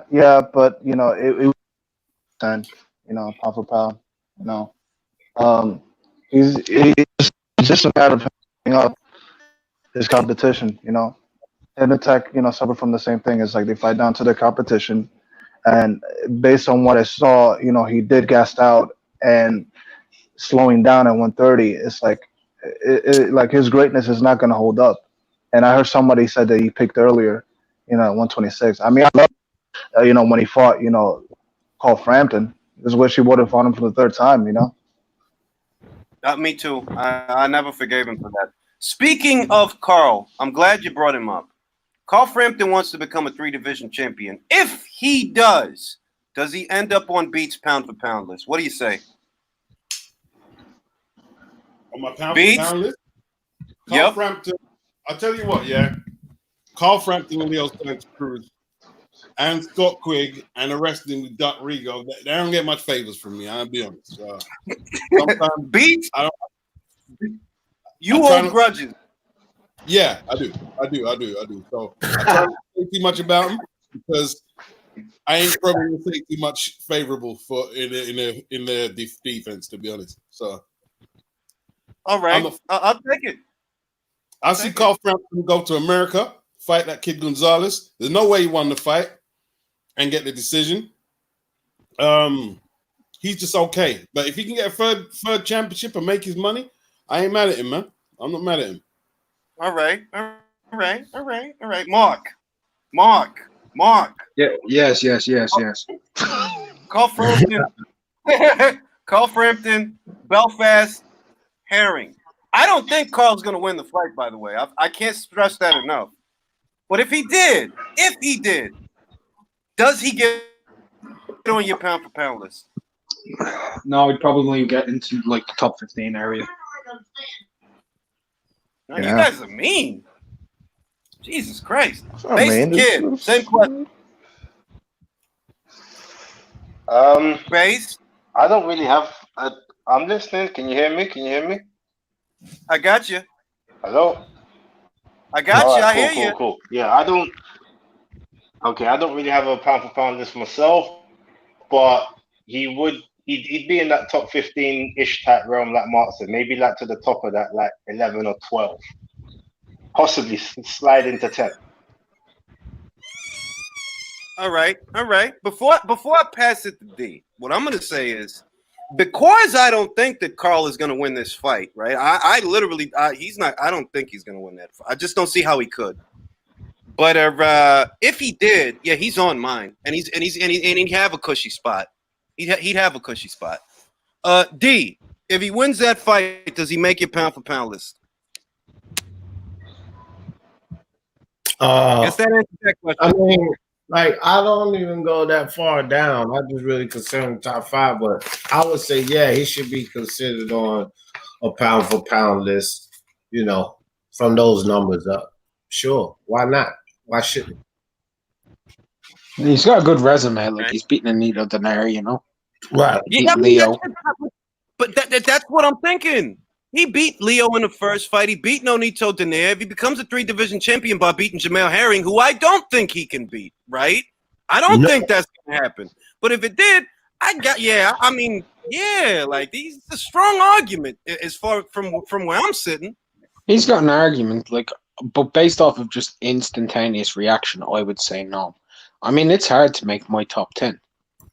Hey, Julie, you know who else won't be Jamel Herring? Who? Burchell.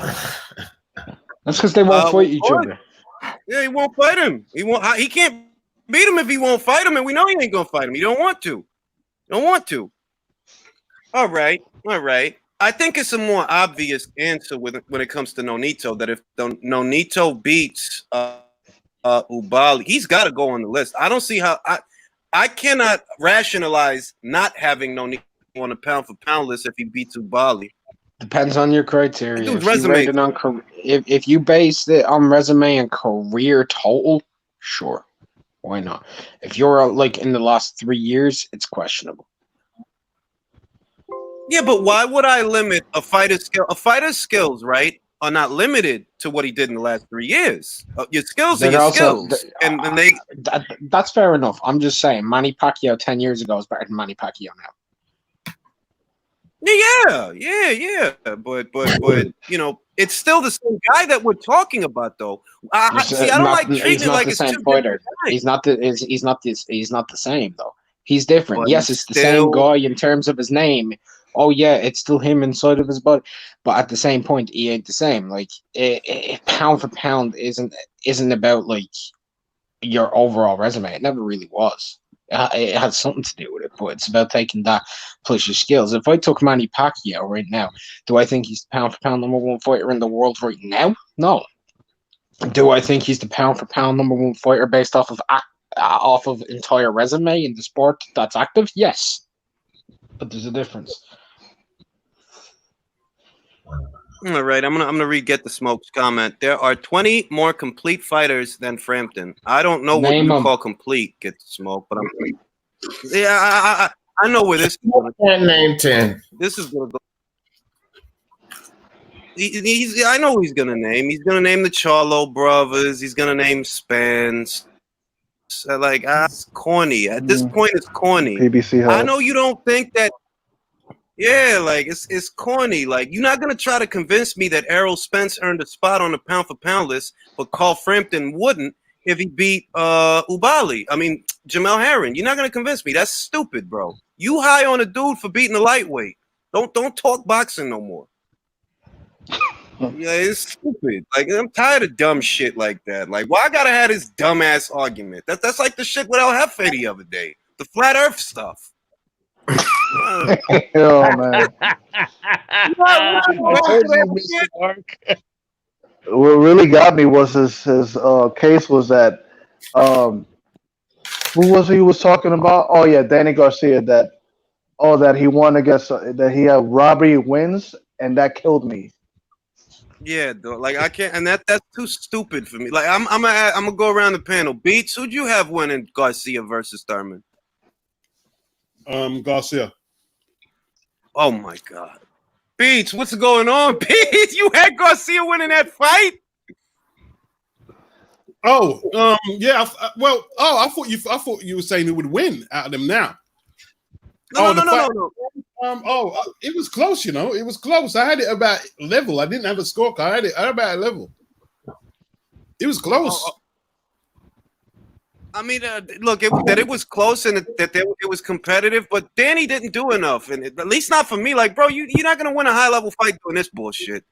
Base the kid. Who'd you have winning that fight?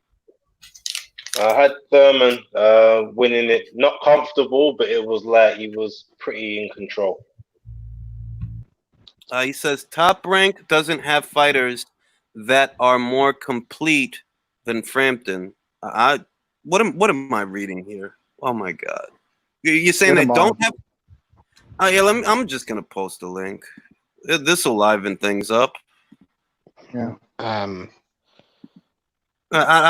don't know. I'm gonna step off, man, because I gotta do laundry, man. I got busy. But thanks for putting me on, man. All right. I'll listen to the rest of the show, man. This is gonna be interesting. Take care, Mark Jr. Take care. Oh man. Oh man. You just called me Mark Jr.? He I said called you Mark Mark Jr. What the fuck? Okay. Peace, Dad. Someone about to step onto the panel. He doesn't want to converse with you. Leaves. Oh shit! All right. I'm gonna let him talk. I'm not gonna argue. If you guys want to debate any of his points, go ahead. I already know that this is just gonna be a semantics conversation. Get him, Smoke. Get him, Smoke. Yeah. So Carl Frampton being a pound for pound, I believe that Mark already basically made my point. Is that pound for pound is about skills, not just resume. And as far as skills are concerned, there are definitely more skilled guys than Carl Frampton. And that's what I meant by complete fighters. I know that you guys want to paint people's make psychological judgments based on fighters that they like and talk about biases, but that's y'all. That's the way you experience boxing. That's not the way I experience boxing. There's PBC fighters that are more complete. There's top rank fighters that are more complete. There's a guy at Golden Boy that's more complete. There's guys at Matchroom that are more complete. There are more complete boxers in the sport of boxing than Carl Frampton. I'll tell you what, yeah. Who told you that pound for pound is about skills? Where do you get that from? From every mention of pound for pound historically, like from before Ray Robinson to Ray Robinson. It's what writers say. It's actually a marketing tool that writers employ, right? I'm not done speaking. I'm not done speaking. If you want to speak over me, I'm just going to leave, right? I'm not done. Fans now have taken what writers have done to market the smaller weight classes to mean that to create this whole idea about comparing resumes to fighters as if that's the pound for pound. That's not really what it is. I'm going by what you said. You said blanketly, if there's a word. You said in a blanket statement that pound for pound is all about skills. Is that your final word? That's what you're saying, yeah? No, I didn't say that, and I didn't make that blanket statement. And that's not what I'm saying. I said it was skills based. I didn't say that was the only thing that was based. There is only skills. I never said that. I said that it is skills based. Okay, so are you saying that it's based on? Because it was a simple question. It really was a simple question. Yeah, and I answered a simple question simply. No, I didn't say that. Okay, so that's your final word, yeah? It's a skills based. So we're clear. When Get the Smoke talks about pound for pound, he's talking about skills, correct? I'm talking about skills and resume. I'm talking about skills and resume. Skills is the primary metric. Resume is also, but it is a secondary metric to support the skills. Pound for pound initially was a let's say a hypothetical breakdown. What would happen if Henry Armstrong fought Archie Moore if they were the same size? I always thought it was that. I didn't know it was just skills. But if you say so, Beats, you know what it. I mean, like, let's put it this way, right? Because the term pound for pound, and I always have to do this. It's not limited to boxing. It basically means that a pound of gold is worth more than a pound of nose hair. You know, that one thing, even though it's equal in weight, is of a higher quality. So the way that applies to boxing is if Henry Armstrong were the same size as Archie Moore, Henry Armstrong is a higher quality fighter. I mean, that's what they're trying to say. So he beat him. But the context of his quality is being measured in his skills. That, like, look, the only thing that this guy's got on that guy is size, because this guy is a more skilled fighter. That's always the context that's used when we talk about pound for pound. It's how people assess skill that varies, because some people, they want to go off of eye tests about fighters that aren't proven, that like, you know, and that's where resumes come into it. That if you really are a skilled fighter, your resume is going to show it, because outside of that, you know, you can't prove how good you are by yourself. You know, you have to fight good fighters in order to prove. Can I just add this? Yeah. You're saying PBC fighters who are pound for pound better than Carl Frampton. How many multiple weight champions are in the PBC? How many? What does being a multiple weight championship have to do with it? Adrian Broner is a multiple weight champion. Leo Santa Cruz is a multiple weight champion. What are you talking about? Yeah, no, but you said there was a whole load. So okay, you could theoretically say that Broner is a better champion than Carl Frampton. I wouldn't argue with that, but I don't think there's a whole load of PBC guys who've tested themselves against different guys in different, like Sugar Ray Robinson, for instance. He fought Tommy Bell. He was welterweight champion. He was middleweight champion, and he went up to fight Joey Maxim at 175, and he only weighed in around 160 something. And these are the criteria that made pound for pound popular.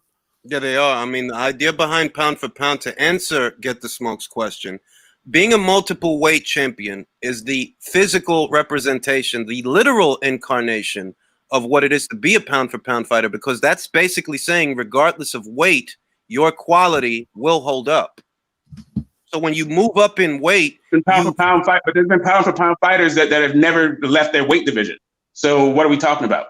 Yeah, but the poster child, you're using exceptions for the majority. There have been, admittedly. No, really, the only thing that's happening is that you guys are using a subjective. You're talking over me, and I didn't talk over you, bro. So you need to check your emotions. Check your emotions.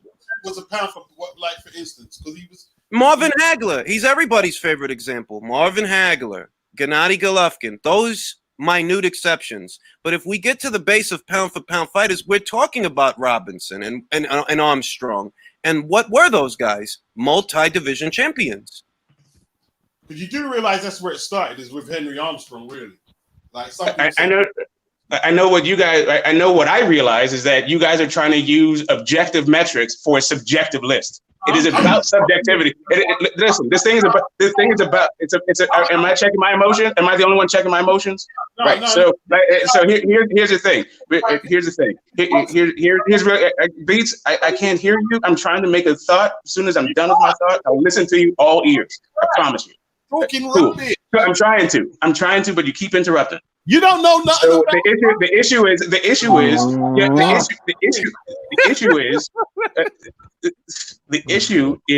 that the pound for pound list is inherently subjective. But what you guys don't like, but you don't like that. So what you're trying to do is introduce an objective metric into a subjective list. Skills is subjective. I'm sorry that you don't like the eye test, but that's literally what this whole thing is about. Can I interject something before we get into this? No. The only person needs to be is sorry. right? This is boxing knowledge and boxing history. Either you know it or you don't. They made pound for pound because Armstrong won the featherweight title from Pete Cerrone, won the lightweight title from Lou Ambers, all right, and won the welterweight title from Barney Ross simultaneously, right? So I either learn some boxing knowledge, or why are you discussing it if you don't know what you're talking about? Oh, dude, that's painful. Yeah, who said I didn't know that? Those are facts not in dispute. So go ahead and scream about facts and pretend like you know them and I don't, but that doesn't actually change the tenor of the conversation, nor the point that I'm making. I don't even know what you're talking about, actually. You're just trying to lord your knowledge over me, over people. But I read books just like you read books. I'm not 100 years old, just like you're not 100 years old. Can I interject? Mark, it's your turn. I know about 20 times of boxing than you do. I can see it. Yeah, that's what you think, and that's why you speak the way you speak. Well, first off, allow me to do. Let me get in here for a second. The reason, and I don't disagree with Get the Smoke's point about how you try to make a subjective list objective. But remember that a list that is subjective is subject to whatever you want it to be. So if you want it to be subject to anecdotes, you can, but that hurts its validity. If you make it subject to facts, well, now we're dealing in reality because some of these fighters are more proven than each other. And that is the metric that hold on, don't interrupt me. I didn't interrupt you. Don't interrupt me. That's the metric that I use because that's boxing. That's what got the ball rolling in the first place, okay? Some fighters are more accomplished, more proven, thus more skilled than others. So there's nothing subjective about that. If we're talking about facts, some people choose to negate facts whenever it's convenient, like you're doing when it comes to Carl Frampton as opposed to some other fighters. But he is an accomplished fighter. If he were to beat Jamel Herring, yes, he would be more accomplished than a lot of other guys. He would. But you don't want to acknowledge that, even though that is a fact. Listen, I'm going to lay it back. So I didn't list. First off, I never said anything about Carl Frampton's accomplishments. This is what you're deflecting the conversation to right now. I said complete.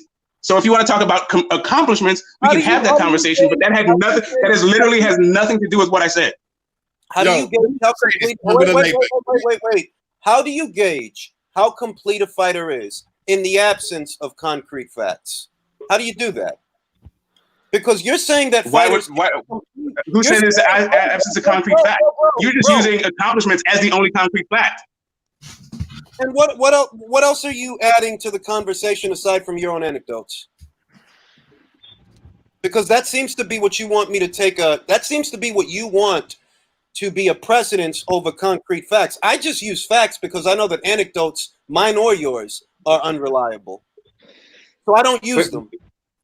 Whatever, you can do whatever you want. It's subjective, right? So you can use whatever metric you want. The issue is not the issue. It's subject to facts, and the problem is, which I say all the time, if I just stick to the facts, anybody that follows this channel will have heard this 100 times. If I just stick to the facts and I take myself out of it and I take all the anecdotes out of it, there's a lot of people that don't like that because things don't fall the way they want them to. If we just stick to the facts. Yes, the fact is, the pound for pound is a subjective list. That's the fact. Let me say this quickly. Let me just say this. To Sound Visions and Emma Willis, screw you. All right, I'm going to let Mr. Righteousness get in on this. I don't know who that is, but go ahead, Mr. Righteousness. Chime in. What do you think about it? Very spirited conversation, gentlemen. Very spirited. Turn your mic up, bro. Turn your mic up. You sound really low. Yeah, sorry. Can you hear me better now? Yeah, I hear you better now. Go ahead. Yes, I was on the Bluetooth, but I said very spirited conversation, very spirited. So the conversation is about what is the meaning of pound for pound? Hold on. I know that's you, Troy. You do? Yes. I can't have any fun with you. Damn, I got to work on my accents, man. I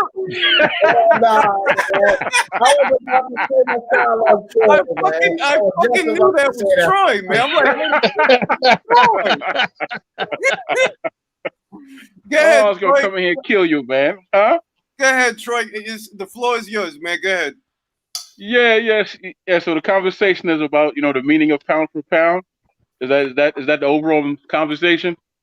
Well, Yep. I mean, I get, because Get the Smoke came on, and he's basically, and I don't disagree with him. That's the funny thing. I don't disagree with him.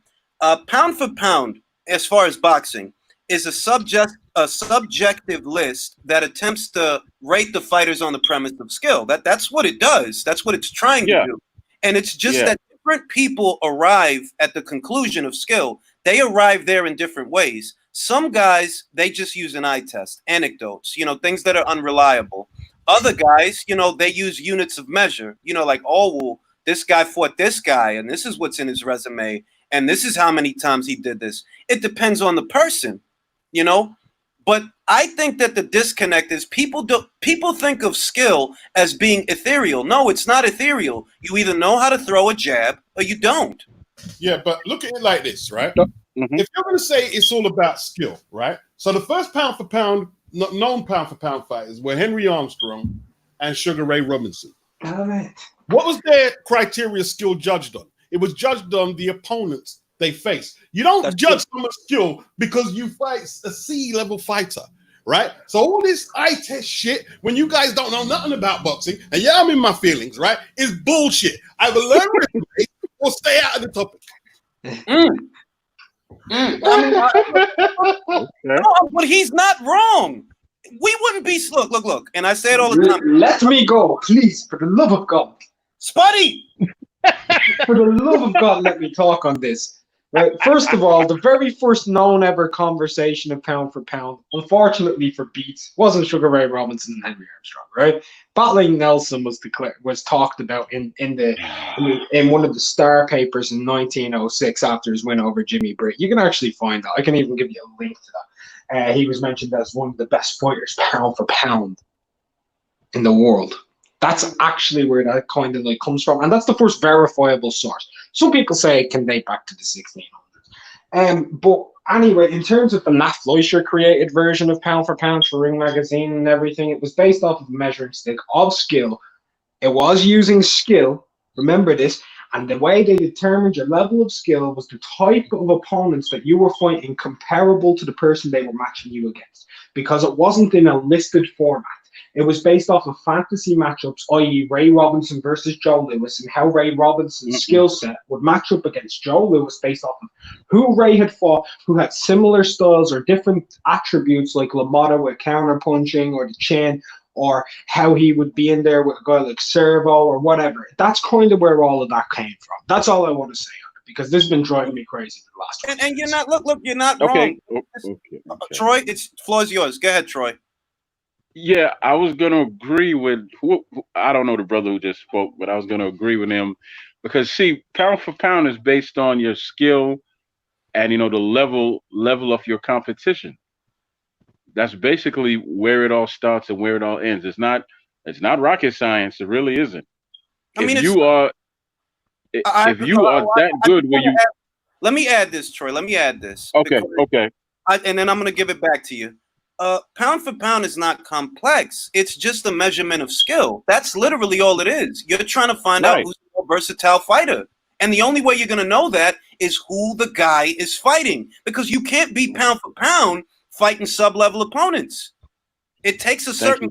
So that validates the fighter based on who he's fighting, which is why resume is so important. But not just resume. Who was the fighter when you fought him?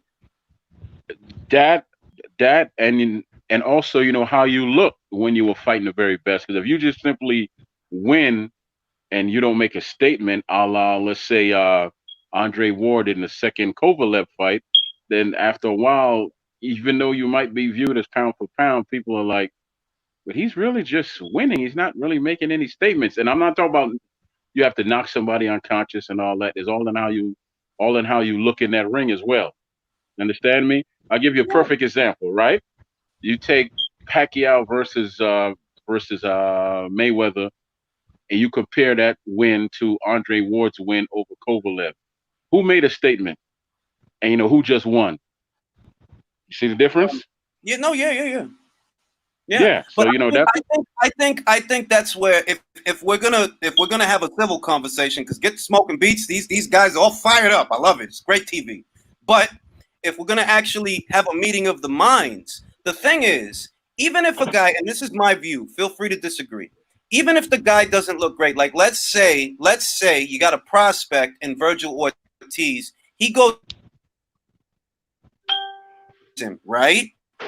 Then you got another prospect in Ryan Garcia. He looks fan-fucking-tastic against the Fonseca, but he never fought somebody like a Spence. The credit's got to go to Ortiz. What, you fought a higher caliber of opponent. That is the measuring stick.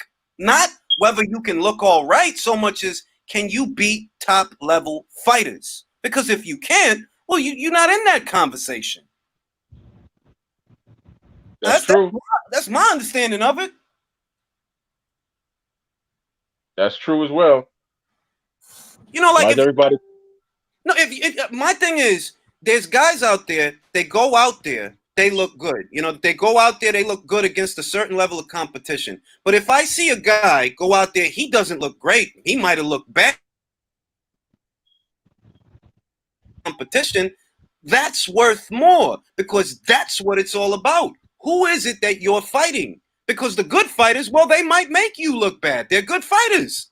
But if you're fighting Joe Tomato Can and Patty Potato Salad, you're gonna look good all the time. Yeah, Right, you can also just not.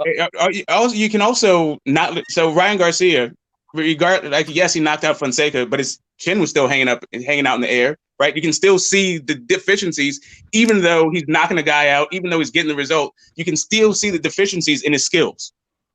We can see the deficiency in his skills, but also we don't know if that means he's automatically going to lose a fight because we don't know if that chin's made of iron. Yeah, I mean, if Also, I get it. I understand. I understand that skills don't necessarily, and even being a pound for pound top guy doesn't mean that you're going to win the fight. No.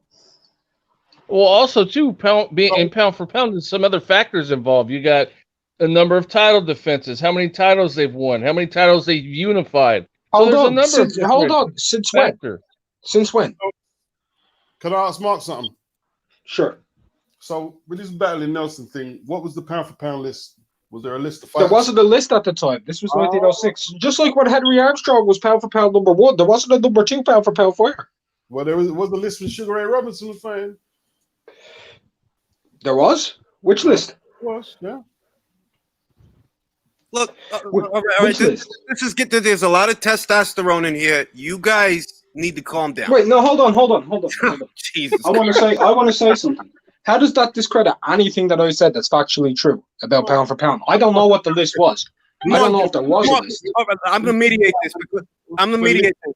Mark, what he's telling you, at least I believe, is that we know what context we're talking about. We know what we're saying here and now. We're not talking about we're talking about the pound for pound list, and we know what context we're talking about.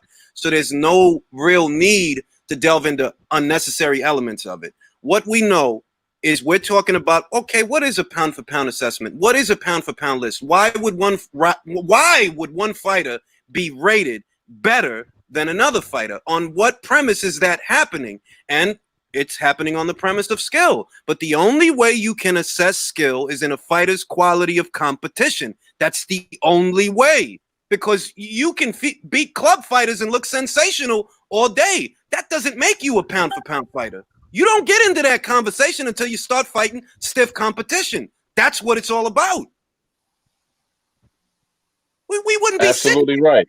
We wouldn't be sitting here talking about Vasyl Lomachenko, who only has 14, 15 fights and one loss, unless those were good fighters that he was fighting. If those were 14 club fighters, we wouldn't be talking about him. We wouldn't. No.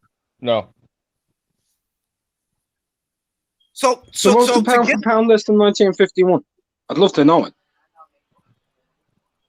Go ahead, Mark. It's yours. Go ahead. I just want to know what the pound for pound list was in 1951 when Ray Robinson was pound for pound number one. Who's number two? I haven't got the list, but I can tell you a few. I haven't got the list here, but I remember reading about it in the 80s. Carmen Basilio was in it. Jake LaMotta. I think Tommy Bell. Henry Armstrong was coming to the end of his career, I think. There was lists, Mark. I mean, you might not believe it. Okay. I've never seen the pound for pound list in the 50s. I was there. I saw it. I was on it. I've seen people make retrospective lists from the 50s I have a as to question. who they'd rate, but I've never seen My the name official was one from Ring my Magazine. name was my name was Javelin Jab Julius at the time.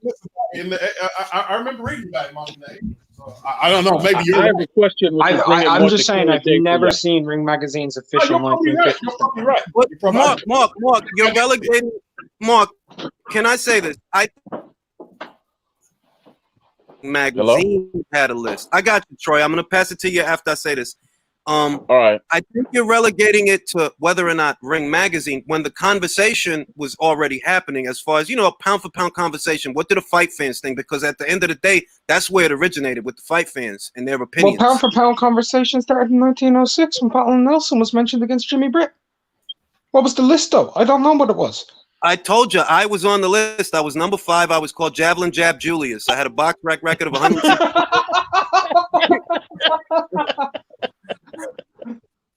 All right. Now, Troy, it's yours. I've actually partially found one of the lists. Okay. Champion, Jake LaMotta, Gene Fullmer, Carmen Basilio, Randy Turpin, Rocky Graciano, Tommy Bell, Kid Gallivan, Henry Armstrong. Was that the middleweight list? No, it's pound for pound. Yeah. Because I was gonna bring it to more current day. Which year was that? I haven't got a year. That was in the 50s. That was probably in the 50s. But I want to ask a question. I'll make it more current, because not everybody knows about the past and all that. But as far as today, based on everything we said, pound for pound is, who's the pound for pound today in current boxing? Who? The Joshua? Is it Canelo? Who is it? Well, Troy, I like that you asked that question, because that exposes. Well, and I don't think of exposed as being a bad thing, but that reveals, okay, what is it that people are using on my list, right? Based on what I've got going on, I have to give it to Pacquiao, because he's beaten more champions than any of these other guys, more top 10 fighters. His quality is proven, and it's facilitated because he just took out an undefeated champion, and he's a champion again himself. So for me, it's Pacquiao 1, Canelo 2. And I can run down the rest of the list for you, but to answer your question, I've got Pacquiao at number 1. I'm not happy about that, because I don't really think Pacquiao can beat Crawford, but that's an anecdote. Until they fight, my theory is not proven. Mark, That's true. Mark, who have you got as number 1 on your list? On my list, Canelo. All right. Base the Kid, who do you have as number 1? I've got Canelo, but I don't run my list the same way you do. Yours is probably a lot more credible. I appreciate that. You didn't have to say that. That was really nice. Beats, who do you consider the number 1 pound for pound fighter in the world, if you do consider anybody worthy of that mantle? No, I wouldn't give nobody the title. I wouldn't give nobody. And to Beats' credit, he said that before. He's actually said that more than once. He's not into the pound for pound thing, but he knows about it because, well, there's a historical precedence in boxing. D, who do you have as your number 1 pound for pound fighter? Canelo. D has smoked quite a bit of weed today. Dan. He has. Dan, who you got? Touche. Right now, it's kind of a tough call. Right now, I think I'm just going to roll with AJ at this point in time. Canelo, yeah, he's accomplished, but little Mr. Clenbuterol, man, no, I can't do that. And I understand that, and I understand that, because at the end of the day, it's those instances that make you question a fighter's skill set. It is the controversies. I understand it. I don't abide by it, but I understand it. All right, Jay. I was smoking herb, but with the AJ, what was he smoking? These fucking guys are a bunch of assholes. All right, Troy, who do you have on yours as number 1? Number 1, I'm gonna base it on just victories and who he's fought. I'm gonna give it to Joshua, and I'll make Canelo like a close 1B. He's not a number 2; he's a 1B. based on Is this pound for based pound? on how I. Yeah, Well, this is I pound for didn't hear that. pound. I didn't hear that. Troy, when you say number one, I'm curious because maybe I'm getting confused. But Yes, are sir. you using Joshua as the heavyweight they're rated against? Because remember how it works. In order for there No. to be, so you're saying he's number one pound for pound? Yes, based on, like I said, based on who he's beaten and in the and in the short amount of time and the things that he's accomplished, because he's only been pro for 6-7 years or something like that, right? Yeah, he hasn't been a pro a long time. He hasn't. Right. And so far, right now, he's done a lot of great. He's beat a lot of the top guys. There's only 2 of them he hasn't beat. That's because he hasn't fought them yet. And he's been unified champion twice. Yeah, right. That's true. So you can't take that away from him. Now you go to Canelo, and what sticks out with most people is his loss to Floyd, but that was his coming out party. You got to look at what he did after that, right? Mm-hmm. And what he did was he took the knowledge from his loss and he kept growing. That got him to the point where he is now. So I'm just basing it on the fact that one guy has done so much in a small window, and he's done it against the very best competition in his weight class. The other guy has had more time, but he's beaten most of the best in his weight class, and he's moved up and done some things. But there's still a bunch of questions out there with him against the Charlos, who I know he could beat them, and whoever else is at 168 that I'm pretty sure he could handle. And that's why I made him 1B, because there's still so many questions out there for him to deal with. That's. I'll say this, Troy. I don't rate heavyweights. I don't rate them because the basic idea is that we know in a real life setting, the heavyweight has the advantage. The heavyweight will, in all likelihood, win the fight in a real life setting. So because of that, you don't actually, at least traditionally, based on traditional sentiments, you don't actually put the heavyweight on there because the heavyweight superiority is already implied. We know you'd win the fight. The question is, out of these smaller fighters who do not have this size advantage, if we made them the same size as an Anthony Joshua, do they have better skills than him? So it's really, that's why I don't rate heavyweights, because it's really not for heavyweights. I've actually never heard of that criteria about never rating heavyweights. But if you want me to answer that question, if he was the same size as Joshua, how would he fare against Joshua? Well, then, to be very honest with you, based on both of them, he has a little bit more tools than Joshua does. The same thing as Pacquiao. Pacquiao has more gifts than Alvarez, right? So, and I'm basing that off of competition again, length of time in the sport, and then who he beat and his current standing in the sport as far as Pacquiao, because he just beat Thurman. Thurman was young and undefeated and all that. I don't know who he's fighting next, because in all reality, he could be fighting anybody right now and then just leave boxing. But he decided to fight someone who was younger and undefeated and bigger, and he did his thing against him. So if you're asking me, if Pacquiao was the same size as Joshua, then he beats him. If Pacquiao was the same size as Canelo, then he beats him.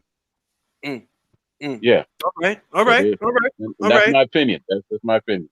No, that's your list. It don't have to match up with mine. That's your list, because this is the basic idea. What we're trying to show, and this is a meeting of the minds. It's not a debate.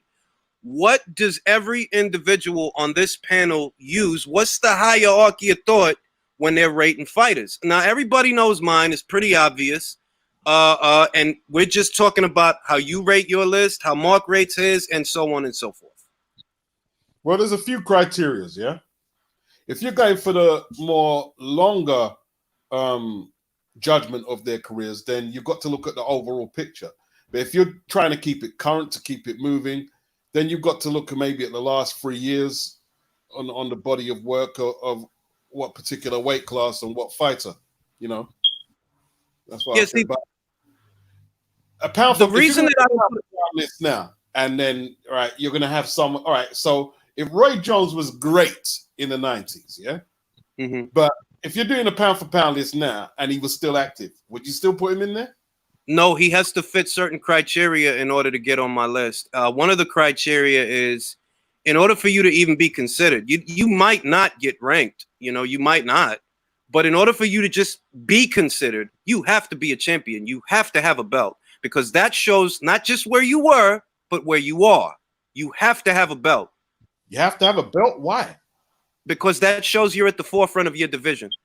Not necessarily. Like Barrera, one of his best runs of form, he didn't have a belt, man. When he was beat, who did he beat? I think. Let me get his box record up, man. And he was killing. I think when he beat Tapia, he didn't have a belt, and he was pound for pound one of the best. Well, I don't know about it. You could be right, but I mean, like I said, that's how I do it. The reason I do it that way, right, is because I think of Adrian Broner, right? A lot of people bring up how Adrian Broner was a 4-division, not anymore because he doesn't have a belt. Case in point, he became a 4-division champion at one point in his career. But after that, you saw that this guy's not going to win a belt from anybody. This guy's losing. And that's how you justify where he is today in unison with where he was yesterday. That he wasn't just a good fighter yesterday. He's still a good fighter today. He's still a champion today. So you can consider him. But if you got a guy who, you look at him and you say, this guy's not winning a belt from anybody. This guy won't win a belt from anybody in this weight class or the next one. This is obviously not a pound for pound fighter. Now, here's what I'm saying, Julian, right? I've got his box record, right? So he beats Nassim Hamed 2001. I'm beating in 35 fights. That's for the IBO belt, right? Gets another victory over someone named Sanchez next, another stoppage. Beats Eric Morales. That's for the WBC belt. But then he goes on another run. Johnny Tapia, Kevin Kelly, and then loses to Manny Pacquiao. Then he goes on to beat Paulie Ayala. And he had a lot of non-title fights, so he didn't have a consistent run of belts. But at one stage he was the top featherweight. There was no doubt about that. He was. And I don't see. This is my thing. I don't take that away that he was rated. I can't. It's a matter of fact that somebody rated him as a pound for pound fighter. So I can't. There's no debate there. What I'm saying is the reason that I don't. The reason is because if you can't win a belt from any world champion in your division, that speaks to who you are as a fighter. If I look at a welterweight today, like I remember what Mark said about Josh Kelly. He says Josh Kelly will not win a belt. I think that was Mark. He said Josh won't win a belt from anybody at welterweight or junior middleweight. His only chance to win a belt is if the belt is vacant, right? That's essentially telling you that Josh Kelly doesn't have the eliticism of a. Hey, how you doing, Joe?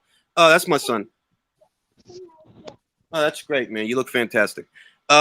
Josh Kelly does not have the eliticism, the skills to beat a Terrence Crawford, which is what we're measuring. We're measuring skills. You don't have the skills to beat a Terrence Crawford. You don't have the skills to beat a Manny Pacquiao. You don't have the skills to beat an Errol Spence. And that is validated by the fact that you can't win a title from none of these guys, much less defend one. That's the hierarchy of thought. That's why I do it that way. Because if you can't win a belt, then how are you one of the best fighters? You can't win a belt. Everybody's really quiet, but I'll let someone. Then I'm just formulating my thoughts again. So, like Mark, what do you say about it? Say about what? Do you think Josh Kelly should get a different haircut? I think he should get a different career. What do you think he should do? Should he get into law? He'd probably make a really good what's the name of that place? Is it Abercrombie and Finch model where he stands outside holding one of the signs, flashing his abs or something like that? That's those ads. That's those ads. That's those ads. All right. Are you trying to say that man is pretty? That's what he calls himself, isn't it? It is that PBK, pretty boy Kelly. That's what he calls himself. Oh my gosh. Okay. Clearly, this man hasn't met me. But go ahead. Yeah, that's what he said. my thing is, like I said, the reason that I emphasize that you have to be a champion, it's because every single pound for pound fighter, right, that was a pound for pound fighter, at some point in their career, they all have this in common. They were all world champions. Okay, the problem with that, yeah, if we're going to do history, yeah, there's a couple of eras if we're going to talk about American boxing. We've got the colored heavyweight champion, and then we've got the Black Murderers Row era, where none of them guys held belts. So to me, if you're going to discount Harry Wills as being one of the not being Get him, Beats. best, or what's the other guy? Charlie Burley, Lloyd Marshall, George Dixon. Well, that's the Well, thing. no, George Dixon held the world title. Don't get me wrong. That's the thing. Hold on. I got you, Beats. For your point, right? You're talking to me about Harry Wills, and what I'm saying is, okay, Harry Wills was at that time, because this was a very different era in boxing. He was the black champion, for lack of a better word, right? Okay. The best of them, right? He gets rated. He gets rated. In the absence of a contest, you're still a champion, though. You're still a champion. You get rated. So it's the same thing. It's the same as, okay, well, you got the WBA and the WBO and the WBC and the IBF and the Ring Magazine. You still get rated. You don't have to hold them all to get rated. I'm looking at your whole career and who you've fought. It's a whole picture, because we're talking about the most skilled fighters. And I hate that people think of skill as being ethereal. It is not ethereal. You either know how to throw a jab or you don't. You know how to set up your right hand or you don't. You know how to maintain balance and measure your distance or you don't. These are not things that are ethereal. These are measurable skills. The same way you could measure my ability to speak a language is the same way you could measure whether or not I know how to throw a jab. But that's how people think of boxing. They think of it as being ethereal. They think of skill as being ethereal. Like, oh, you could measure it with an eye test. No, you can't. No, you need quality opponents to measure it. That's the only way you're going to measure it. Would we say that, like, in boxing, yeah, like the undisputed champion is like the ultimate goal for every boxer? It's the most concise statement. Let's put it that way. It's the most concise statement. There's no debate. If you fought every champion, however many there were at the time, because it varies throughout boxing history, but if you fought every single fucking world champion in 1 and 2 and 3 and 4, bro, you answering every question. You're making it literal. You know, you're literally making like, this guy's the best, dog. Let's say the guy undisputed at 47, undisputed at 54, undisputed at fucking 6. Bro, this guy's an animal. Whoever this guy is, if you can do that, you're an animal. But what if the politics are not allowing you to type all 4 belts? Because it's quite a lot. I was just about to say that. It's a fair question, right? Because the politics get in the way of fights, but they don't get in a way to where you can't measure what the fight has done so far. For example, the politics are stopping Terrence Crawford and Errol Spence from fighting each other, right? But in spite of those politics, what we see is that Terrence Crawford still is a more accomplished champion. That's not a debate. So he's still going to. Sorry, how is Anthony Joshua not the best heavyweight then? I think of him as the best heavyweight, but I don't rate heavyweights. I think of him as the best heavyweight, and that's, once again, it's not a debate. Why? Not only has he held the same number of world titles, the same number of times as Tyson Fury, but he's actually defended them, which is where title defenses come in.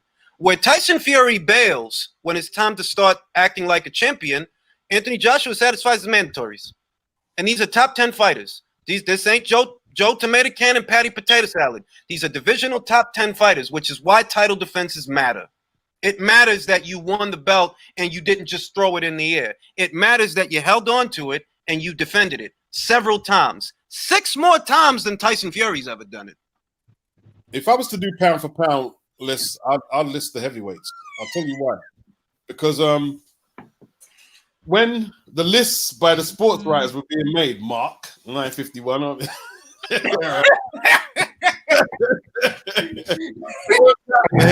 right? Because they were earning vastly more than welterweights and middleweights and flyweights, so they didn't count them today. But I think since Sugar Ray Leonard, Mayweather, Hagler, Hearns, and them guys are earning just as much as heavyweights in the last 40 years in boxing, I think you can actually count the heavyweights now. I think you can count them in. Well, I think that the reason to make it a little bit more transparent, I already know that the heavyweight in a fight, an actual fight, which is the unit of measure. Remember, nothing is paramount on the list more so than an actual fight, right? So in an actual fight, this heavyweight will annihilate every single man on this list. His superiority is already implied, right? Well, you want to know something? You know, on that list that you mentioned earlier, I didn't hear one fighter that was in the heavyweight division at that time. I seen a lot of welters and middleweights, No, Lamada, Gavilan, Robinson. I'm saying if I did a list, they didn't have heavyweights. I didn't say they had heavyweights. I'm saying if I did a list. I like where this is going. But yeah, the reason I don't rate Good try, Mark. Good try, buddy. Good try.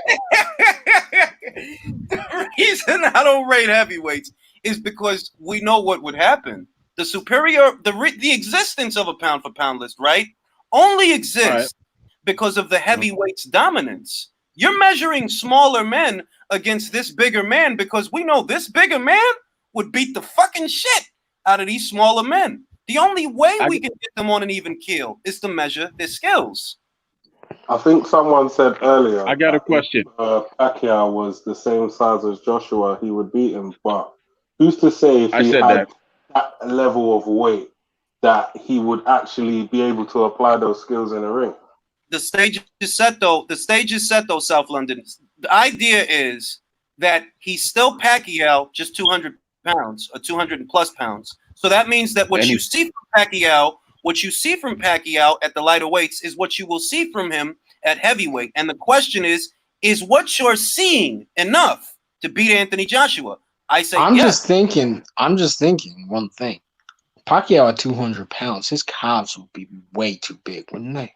It'd be the biggest calves you've ever seen. You have Mike Tyson legs. You telling me he wouldn't be able to knock guys out? Evenly proportioned. It'll be evenly proportioned. But I have a question. In the game, I have a question for the panel. Are y'all go? Is it cool? Yeah, it's cool, good. Okay, yeah, because you brought up Spence and Crawford, and I just love this question. Let's say you have to put either one of them pound for pound. How are you rating Crawford? Are you basing it on the things that he's accomplished, or his competition he's fought at 147? And how does he rate up against what Spence has done at 147? All right. So you know who. Okay. All right. So to answer the question, I do it career long because your skills improve over your career, not just what you did at 147 or what you did in the weight class. Your skills your skills get better from the time you debut to the time you retire, when your skills no longer service you because maybe your body's breaking down. And it's for this reason the rating is based on careers. So career-wise, Terrence Crawford beats, as far as a rating, he's ahead of Errol Spence. Errol Spence has only been a champion in one weight class to Terrence Crawford's 3. Terrence Crawford has beaten more world champions, more Olympic gold medalists, more top 10 fighters than Errol Spence by a wide margin. There's a gap between them. I don't actually rank Errol Spence, not today. Maybe in the future, but not today.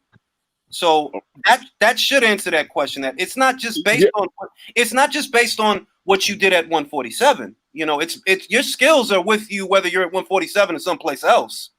Okay, good. Before I reply, I want to hear from everybody else. So whoever wants to jump in here, go ahead and jump in.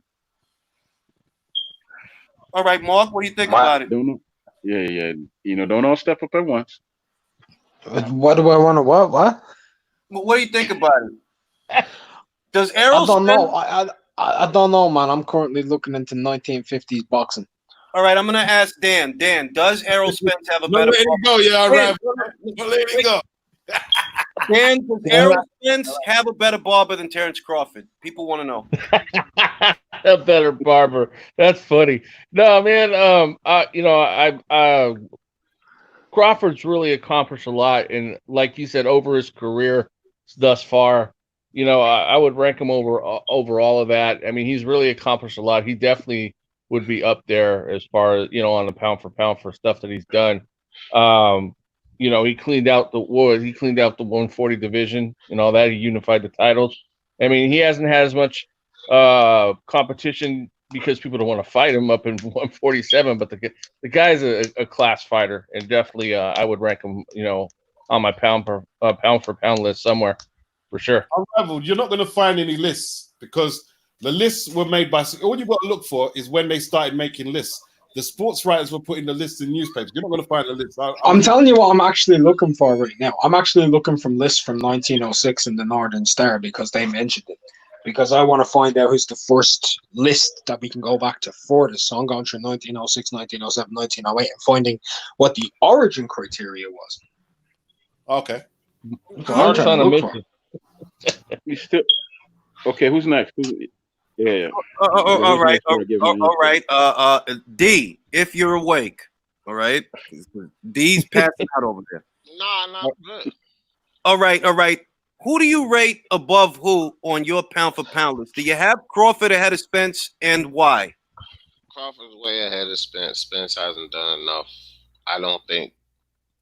I like it. Like I look overall too, like career. I don't look at just here recently, but I mean Crawford's way ahead of Spence, and I'm a Spence fan. But on the pound for pound list, he's way ahead of Spence. Yep. All right. South London. Is that the question? Crawford and Spence on pound for pound? Yeah. Yes, sir. One of them's on my list and the other one isn't. The one that's on my list is Crawford. So there's your answer. Okay. Is there anybody else? Or? For me, I would definitely say Crawford's ahead of Spence. I don't see no reason why Spence should be ahead of Crawford. He hasn't done enough. He hasn't got a better body of work.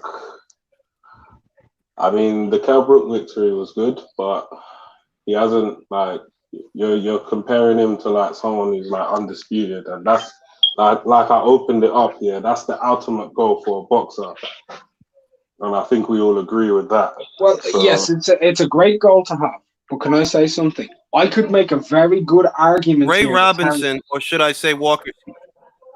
Hold on, I'm just saying. I could make a very, very, very big argument. Just hear me out. That Terence Crawford may have the weakest run to undisputed in 140-pound history. I could make a very good argument for that. So continue on. Based on what? What would that be based on? His level of opposition. His level of opposition isn't as strong. Like he couldn't invent the champions to beat. He beat who was there. Still, that doesn't take away that assertion, does it? Like if, for example, if I look at I don't know, if I look at the level of opposition that Pacquiao fought at featherweight and I compare it to what fucking Warrington's fighting at featherweight, Pacquiao had better fights at featherweight than Warrington. That's just true. But would you say that Klitschko, like over his reign as a champion, he didn't really beat like the Tysons and like people of that type of. Oh, he made more defenses. He made more defenses. He made more defenses than Muhammad Ali. His resume is still not as good as Muhammad Ali's. Well, they weren't, but most of Ali's were undisputed defenses. Guys, my phone's about to overheat. I need to charge it. So let me give my answer real quick, and then I'm gonna jump off. But I'm gonna listen in the chat.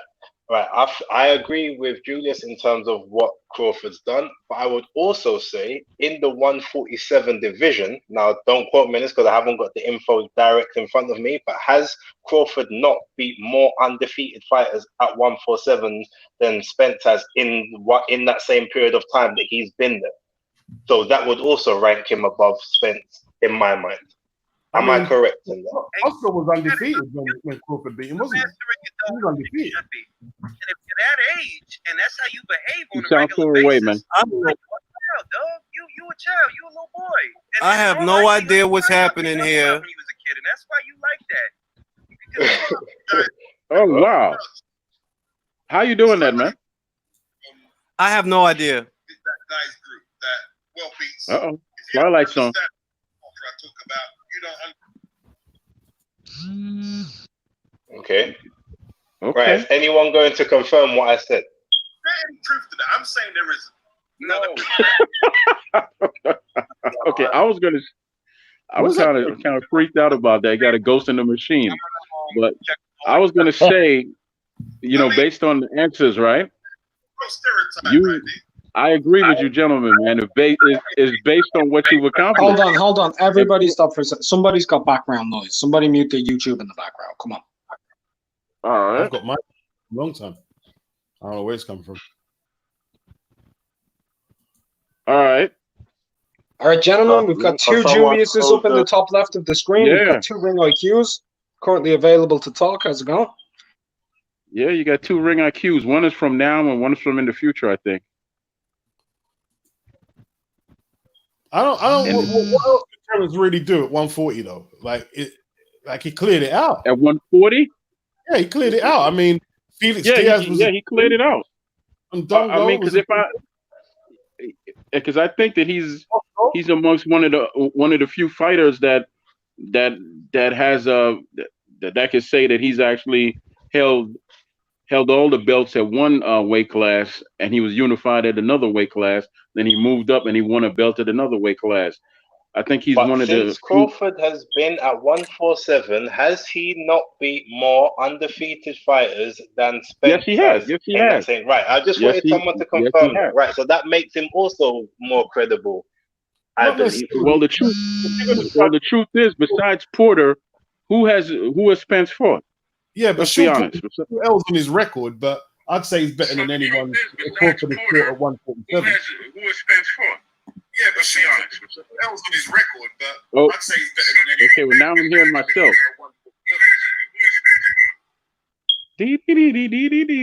Julius has like 7 The Voices open or some shit. There you go. There you go. Porter is a better one. Probably better than Jeff Horn. That's probably better than Jeff. Yeah, somebody's got something on there. All right, guys, I'm jumping off, but I'm gonna listen to you lot in the chat. That's what. Yeah. All right. Let me.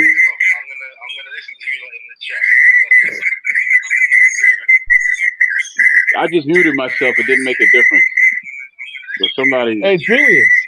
Julius, mute your fucking mic, bro. Well, there it is. Fucking hell. There it is. He has to come. Julius's microphone's having a seizure. Yeah. Well, now he's time traveling. What he's doing is he's time traveling. That's all that was, because it was a major delay. But the undefeated argument works really. That Crawford's fought undefeated guys. I mean, Porter and Danny Garcia have took L's. You know what I mean? But well. Also, you have to look at it like this. You have to look at it. Okay. Sorry, but is Kabalowskis or any like Jeff Horner, are they better than Danny Garcia and Porter because they got a couple of L's on their record? I would say that Porter is better than Horn, and he's better than like you said, most of the fighters that Crawford has beaten. But at the same time, it's not Crawford's fault when those dudes outside of Porter will not take a fight with him, because Porter wants to fight him. He's the one that don't want to fight Porter because he said Porter don't have a belt, which I think is the silliest move. Porter's dad once was screaming for the fight, but Porter's never once said he want to fight Terrence. Porter hasn't said. I mean, Listen. Porter would fight him, and we know that. He doesn't turn down a fight. He would fight. We don't know that. No. Yes, we do know that. Hold on, Troy. Yes, we do know that. Who is he turned down? Hold on for a second.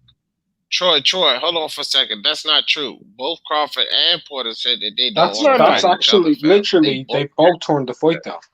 They both said not now. They've both said it out of their own mouth. Not now. I don't know, but ask them before you start saying we know we'll take it. Wait, it doesn't matter. It doesn't matter why not, Troy. But it's just you can't say that Porter wants to fight and Crawford don't. When they both said that they don't want to fight each other because of their long-term friendship, they came up in the sport. This is what they both said. That doesn't mean anything because there's friendship and there's business. And the truth is, it doesn't matter, Troy. This is what they said, though, fam. I got what you're saying. But at the same time, that is pure foolishness to me. This is me talking as a fan. It's pure foolishness to me because I know people in the sport, and I can name them. They came up as brothers, and I can name them as Simon Brown and Maurice Blocker. They came up as brothers, right? And they fought each other. I love that fight, by the way. That was a great fight. And Simon had to knock his butt out, and that took every ounce of every ounce of the joy that he had in his heart out of him, man. But he had to knock his friend out. He had to knock his brother out. To something to Yeah, the idiot. it wasn't that when he like got knocked out and he fell on his face. No. To the idiot, sorry, quickly to the idiot in the comment section. None of us have said that we were elite. So why are we going to be arguing? You asking us how many rounds we fought and this who's it? I've never said that I was an elite boxer. No one has said that. We're not talking about that. We're boxing fans. Are you an idiot? Yes, he's an idiot. That's why So, I always. so boxing fans are not allowed to talk about boxing anymore. Okay, let's just shut down YouTube. Don't entertain foolishness, man. Don't entertain it. You know, not everything. Well, Julius is in the comments right now saying he doesn't know what the fuck went on. That's why I always call them you idiots. You idiots. Because that's Julius is in his own comment section on his own stream complaining that he can't get on. That's crazy. That's absolutely crazy. Don't make me time This is you a out. classic. Don't be in the comments trolling, Julius. I'm gonna have to time you out.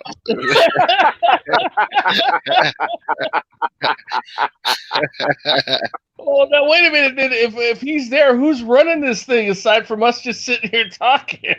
It's a free Nobody. StreamYard just lets it all run. StreamYard pretty much contains it, but it's still streaming live. So essentially, whoever wants to take over as host until Julius is back. So When the cat's away, the mice play. It's our show. That's true. All right, everybody could jump on the desk now or throw chalk. So yeah, let's go. But somebody needs to do the best Julius impression. They need to be like, "Gentlemen, I have a question for you," and then come up with a question that nobody really wants. I don't know how he caught my voice through that accent I was doing. You know that? I don't know how he caught that. I don't know that either because I went on the show and I can't even think of the dude's show, and I did the accent the whole hour I was on there because he wanted to debate me, and he just fell for a hook, line, and sinker, and at the end of the show I was like, how many times have you blocked me, and you just let me sit here and talk to your stupid ass for an hour? That dude I can't think of the dude's name. I can't think of his name, but I killed. No, your accent was good, man, because it fooled me. But Julius, he picked up on it right away. I was like, what? I was in shock. I was about to say it sound like Troy, bro. I ain't even gonna lie.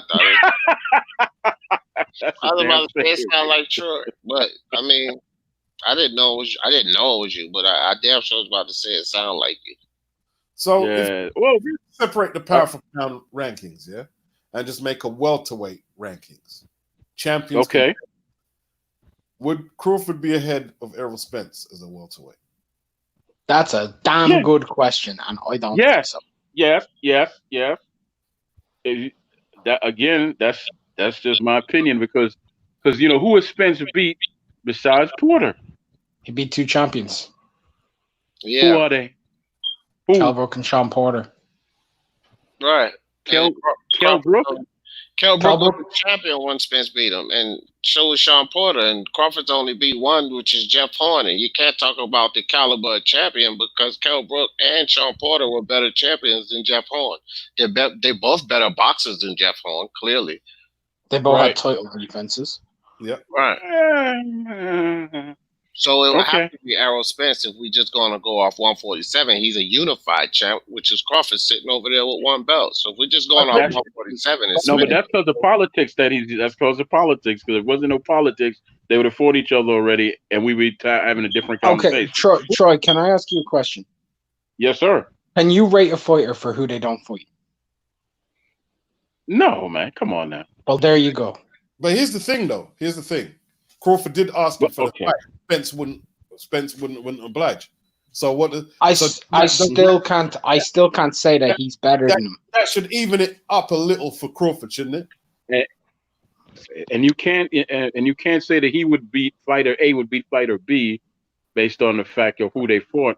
You could only base that on if they fight, right? Yeah, right. I don't really like giving people victories for who they didn't fight. Like, Yeah, but if I Right. don't fight you, Right. and and I'm saying I'm betting you, but I don't fight you, and I've got a belt, you've got one belt, and 2 belts. What can Crawford do? What could Crawford do though? All right, Nothing. but what Wilder promotes that Joshua didn't fight him, and although I don't believe that narrative, yeah, if everybody goes by that narrative, then he's better than Joshua, right? Well, Joshua had 3 belts. He had 1. Yeah, but he said no more talking, no more dodging. You know what I mean? So really, like we can't give. And then when Joshua did lose, he was celebrating like he won, like he beat him himself. So I can't really give anyone victories for fights that they didn't have. But it does Okay. look suspect that you didn't have the fight. I do. I kind of like Sam Lankford didn't get the shot against Gene Tunney or Jack Dempsey. Harry Wills didn't get a shot, or Larry Gaines. So I kind of rank them higher than them guys. I do. I can't say well, you're not going to give me a shot, but then Well, Beats, you don't right? you don't rate them higher because they didn't get the shot. You rate them higher because of how many other fighters they actually fought against. Like if you consider Jack You mean Dempsey's the best? resume to Harry Wills, and you see what Harry Wills did in fighters that he fought against, he fought way better opposition than Jack Dempsey in total. You can see that based off of who they fought. Right. But let me say this about Joshua and Wilder. Joshua is more well groomed in the ring than Wilder is, right? Obviously, but outside the ring, I don't think he's groomed very well to deal with the public and just a lot of things that might come with the public. Whereas Wilder, he knows how to handle himself in the public sometimes based on how to sell himself, how to market himself, and all that. But in the ring, he's not as groomed as Joshua, and that's where it counts the most as a fighter. I mean, he could talk a good game. Obviously, this is Wilder I'm speaking of, but in the ring, you can see his fundamentals are bad, and he just doesn't have